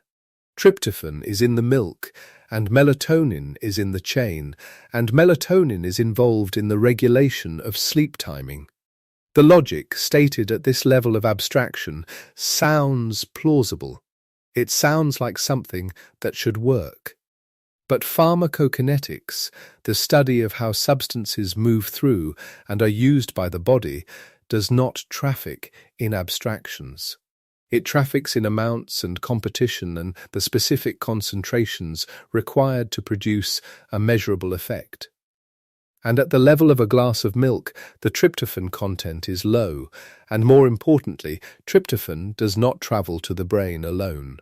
It competes for entry across the blood-brain barrier with several other large neutral amino acids, all of which are also present in milk, all of which are jostling for the same transport molecules. In the company of all those competitors, a relatively small dose of tryptophan in a glass of warm milk does not meaningfully raise the tryptophan concentration in the brain. It does not move the melatonin needle. It does not shorten the time to sleep in any way that has been reliably demonstrated in a controlled trial. What warm milk does do is something else entirely. It is warm and familiar. It is, for many people, connected to a very old memory of being cared for, of being young and safe and handed something by someone who meant for the night to go well. It is a ritual, and rituals have a genuine function. They signal transition. They cue the body that something is ending and something else is beginning. They lower arousal by association in a way that is real and modest and pleasant. But that is not pharmacology. That is comfort, and comfort is good, and there is no need to dress it up in biochemistry that does not hold. The warm milk belongs in the ritual column, alongside the familiar book and the dim light and the familiar room. The comfortable and unprovable things that matter precisely because they are comfortable, not because they are medicine. And then there is the number. 8, the number that hangs over more bedtimes than almost any other single piece of information about sleep. The number that has been internalized so completely by so many people that it functions not as a guideline but as a verdict. A nightly performance review against which the night is measured and usually found wanting. 8 hours. You need 8 hours. Everyone needs 8 hours. If you did not get 8 hours, you did not sleep enough. The truth is narrower and more useful than the myth. The American Academy of Sleep Medicine and the Centers for Disease Control both recommend that most adults get at least 7 hours of sleep. The figure typically cited as a target, 8 hours, is a population average, not a biological universal. It sits near the center of a genuine distribution, and that distribution has real width. Some adults function well on 7 hours, some need 9. Sleep need is heritable, individually variable, and not a character flaw in either direction. The person who wakes at 6 hours, feeling clear and rested, is not depriving themselves. The person who genuinely needs 9 hours of sleep to function is not lazy or broken. They are simply positioned differently on a spectrum that the population spans, and no single number describes the whole span. The danger of the rigid 8 is not just factual imprecision. It is that it creates exactly the kind of sleep-related anxiety that, as has been established in the evidence, makes sleep worse. A person lying in bed at 6.5 hours, awake, calculating their deficit, checking the clock, performing the arithmetic of loss, that person is not resting. That person is activating the arousal system, rehearsing the shortfall, treating sleep as a test they are failing. And the arousal that anxiety produces delays the sleep they are trying to measure, which worsens the shortfall they are anxious about, which deepens the anxiety, which delays the sleep further. The number, taken as a verdict rather than a guideline, is capable of producing the very outcome it is meant to prevent. The more honest framing is simpler. Most adults need somewhere between 7 and 9 hours. If you wake without an alarm, feeling genuinely rested, having needed no help to do so, that is approximately the right amount for you. If that number is 6.5, it is 6.5. If it is 8.5, it is 8.5. The goal is not to hit a number. The goal is to stop counting long enough to let the body do what it knows how to do, which is to fall asleep and stay asleep and wake when it has had enough, which it will tell you clearly and without ambiguity if you are willing to listen. And now the list arrives at the place it has been moving toward since the beginning of this night. Since the first fact, since the warm bath and its counterintuitive cooling, since the caffeine running backward from the pillow, since the room light finding its way into the melatonin chemistry without the phone being involved at all. The list has been building a scaffolding, piece by careful piece, and the scaffolding was always in the shape of a single question. What is it that the last hour actually controls? And among the things that influence it, what is the mechanism that has been most consistently misdescribed? The year is 2000. A researcher at Oxford named Alison Harvey, the same Harvey who would 2 years later test the counting sheep, the same Harvey who has spent years examining what keeps people awake, who should, by every biological measure, be asleep, publishes a cognitive model of insomnia. The model proposes something specific and testable, that the proximal cause of insomnia, the thing that is actually happening in the minutes and hours when a person cannot sleep, is not primarily a failure of the sleep system itself, but a problem of cognitive arousal. A busy, engaged, worried, rehearsing, planning, monitoring mind. A mind that has not received the signal that the day is genuinely finished. A mind that is holding things open. The distinction Harvey draws is between cognitive arousal, the racing, processing, attending mind, and somatic arousal, the physical component, the heart rate, the muscle tension, the autonomic nervous system running slightly hot. Both matter. Both can interfere with sleep onset. But the cognitive component is the more powerful predictor of lying awake in the particular way that modern insomnia tends to feel, which is not the restlessness of the body, but the relentlessness of the mind. The body is tired, the body is willing, the body has adenosine everywhere and falling core temperature and melatonin beginning its rise. The body is ready. And the mind is still working. Working on what? On exactly what it was working on when you picked up the phone. Here is the thing about the phone that is almost never said correctly. The standard account goes like this: phones emit blue light, and blue light is a short wavelength, and short wavelengths stimulate the melanopsin receptors in the eyes, and those receptors suppress melatonin, and suppressed melatonin delays sleep. And this account is not wrong, it describes a real mechanism. But as the evidence laid down earlier in this night makes clear, at normal screen brightness and normal viewing distance, the melatonin effect is small, and the blue light blocking glasses designed to counteract it have not performed well in randomized controlled trials. The light is a factor. It is a small factor. It has been enormously amplified in popular telling because it is a satisfying mechanism, it is photons, it is retinal cells, it is a molecular story that feels like science, and it is easy to sell glasses and filters and screen coatings against a photon story. But the photon story is not the main story. The main story is older and stranger and more fundamental than anything to do with wavelengths. In 1927, a Soviet psychologist named Bluma Zeigarnik noticed something about the waiters in a Viennese cafe. They could hold in memory, with remarkable accuracy, the details of orders that had not yet been delivered. Complex orders, multiple courses, particular requests, specific modifications. And yet, once the order was complete, once the food had been brought, the bill settled, the transaction finished, the memory of the order dissolved almost immediately. Zeigarnik brought this observation into the laboratory and tested it systematically.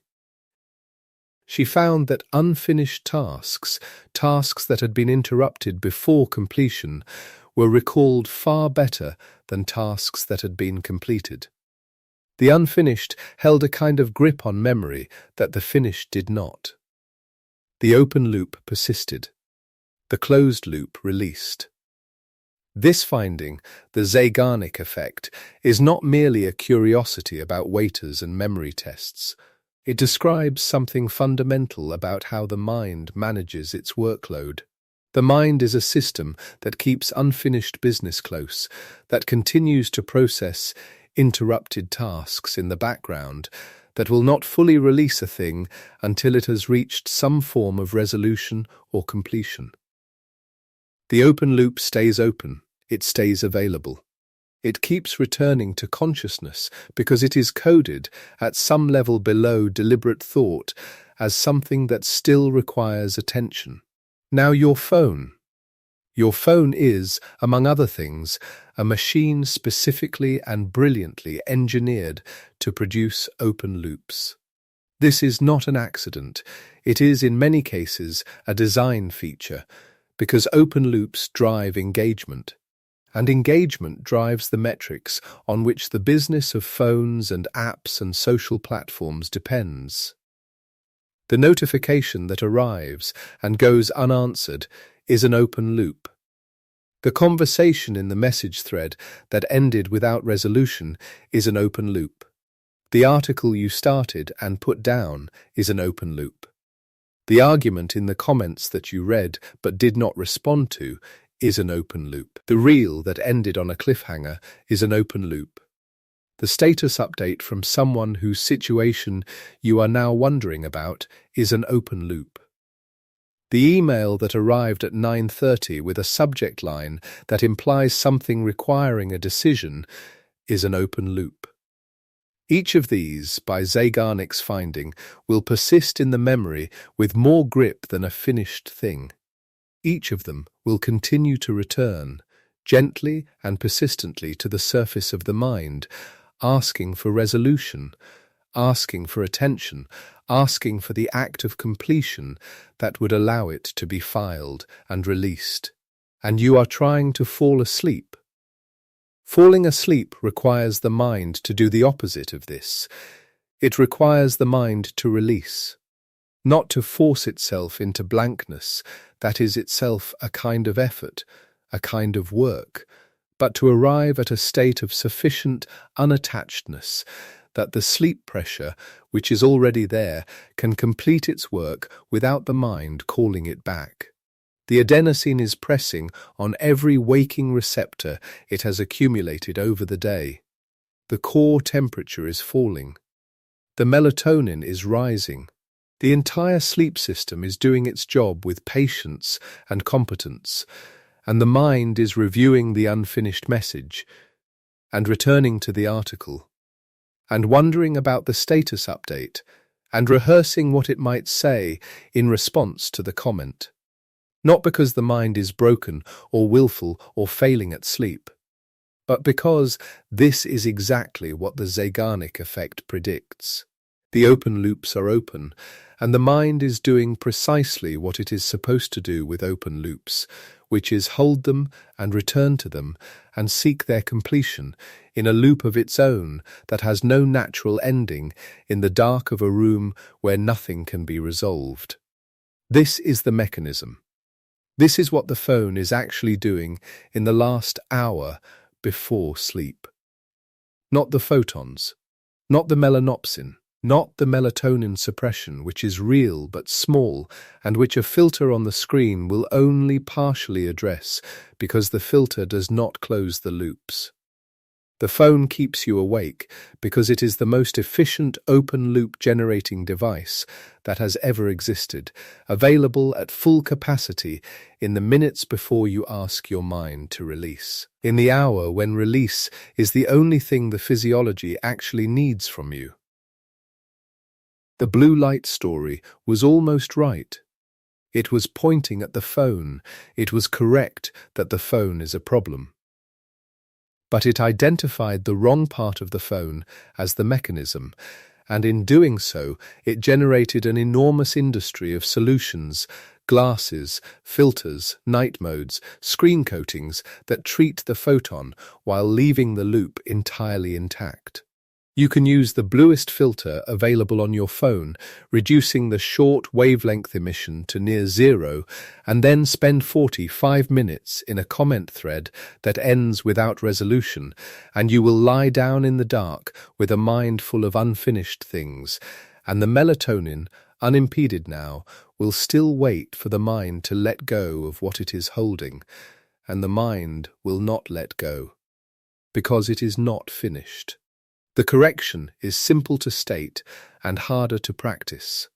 The phone needs to leave the loop not because of its light, but because of its loops. The last hour is the hour in which the mind needs to begin its own closing sequence, the slow reduction of open tasks, the arrival at something that has been resolved or at least paused at a natural resting point. The transition from the active management of the day's business to the release of that business until morning. And the phone, whatever its brightness settings, is not designed to support this.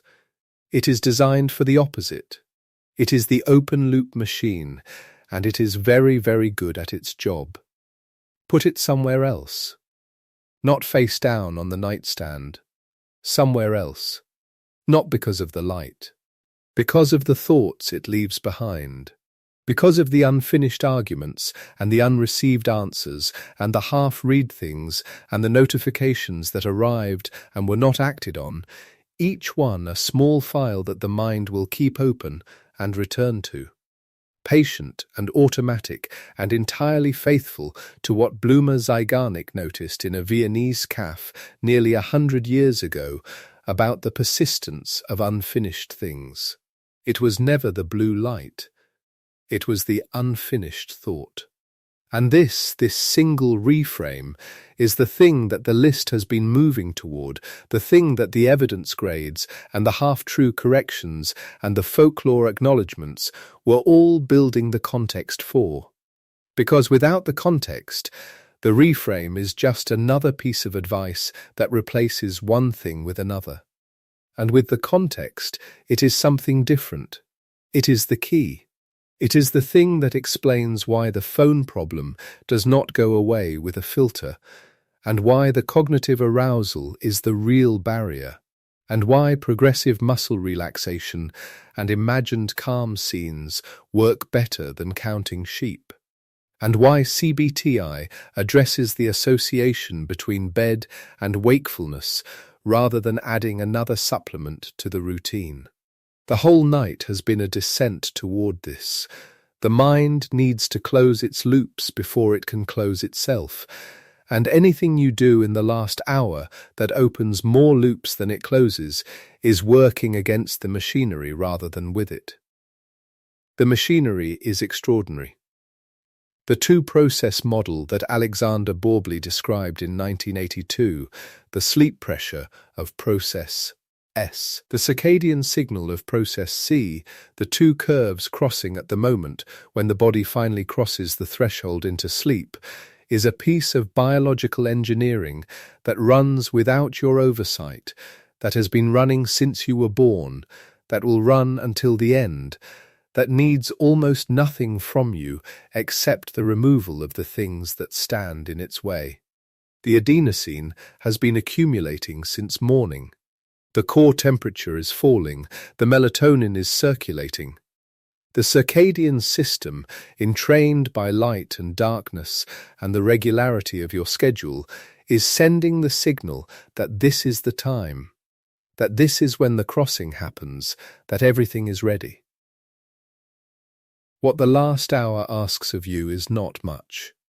Cool the room. Warm the feet. Dim the lights, not for the blue wavelengths, but for the total illumination that reaches the melanopsin cells and holds the chemistry in the daytime register. Let the caffeine arithmetic complete its arithmetic.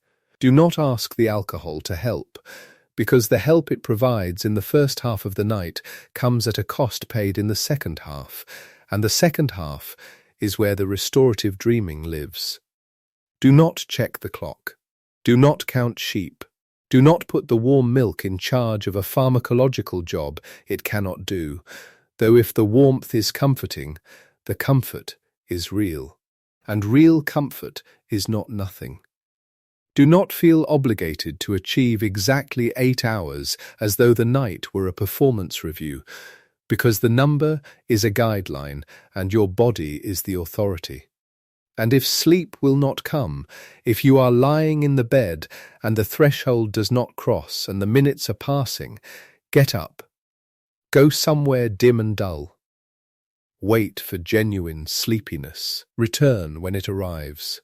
This is the counter-intuitive instruction, the one that feels like the wrong direction, the one that has decades of evidence in its favor, the one that the American College of Physicians placed first in its hierarchy before the prescriptions, because it works on the cause rather than the symptom, because it undoes the learned equation between bed and wakefulness by simply refusing to reinforce it, by making the bed only the place where sleep actually happened until the brain agrees.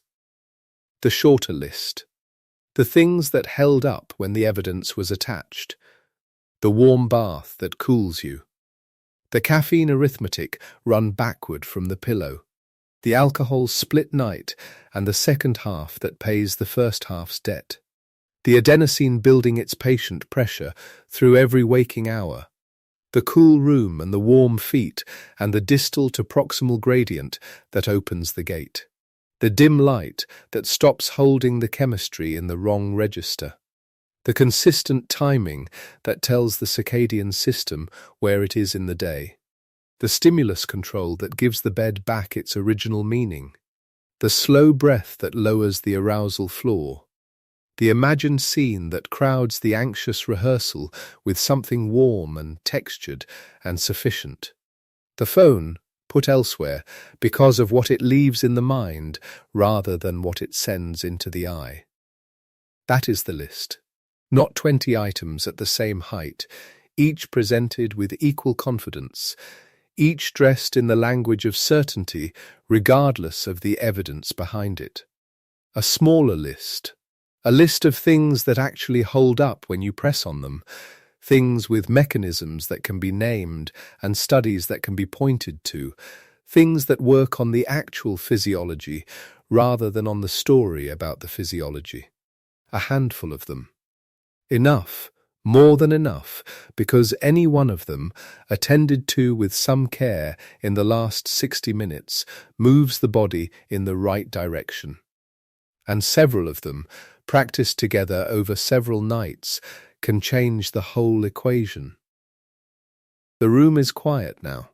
The things that crowd the last hour, the advice and the supplements and the folklore and the counterproductive arithmetic, have been given their honest size, and some of them turned out to be smaller than the voice that kept repeating them suggested, and some of them turned out to be larger, and at least one turned out to be pointing in the right direction at the wrong thing, which is the most interesting kind of being wrong, the kind that gets corrected into something genuinely useful. The adenosine is doing its work. It has been doing its work since this morning, since the first waking hour, patient and accumulating and entirely reliable, building the pressure that the sleep system uses the way a river uses a gradient, following the slope that has been prepared for it, finding its way through the night without any instruction from the mind that it will carry under. Your core temperature is somewhere in its descent, not as far as it will go. That happens in the deeper hours, in the slow trough of the night, when the body is furthest from anything resembling readiness for the day. But the direction is right. The direction has been right since before you noticed it. The melatonin is in the blood. The darkness is the right kind of darkness. The loops that can be closed have been closed, or at least rested at a natural stopping point, or left in the somewhere else where the phone carries them, away from the bed, away from the hour. There is nothing left to figure out tonight. The things that were going to resolve have resolved, and the things that are going to wait until morning will wait, because waiting is what they do. And the morning will come with its adenosine cleared and its core temperature rising and its circadian system signaling the change of register, the return from night to day, the same change that has been cycling since before there were clocks to measure it. You know now, the short list. You know which parts held up and which parts were comfortable folklore and which part was pointing at the phone for the wrong reason. You know about the warm bath and the cooling that follows it, about the caffeine that a clock can calculate, about the alcohol that borrows from the second half to pay the first. You know about the adenosine and the two processes and the moment when they agree to let you go. You know that the bed is only the bed if you let it be only the bed. You know that the mind needs its loops closed before it will release its hold on the waking world. And now the loops are closed. This one is closing now. The thought that this hour asked you to follow from fact to fact, from verified to half-true to folklore, from the physiology to the mechanism to the reframe, has come to its natural end. There is no more arithmetic to run. There is no clock to watch. There is only the room and the dark and the ordinary biology of being a person at the end of a day, which has been sufficient for falling asleep every night of your life and will be sufficient for this one. The harbour is still. Whatever the day asked of you, it asked for the last time several hours ago, and the asking is done, and the night is long and quiet and entirely adequate to what the body needs from it. You're moored safe in the sleepy harbour now. Drift off,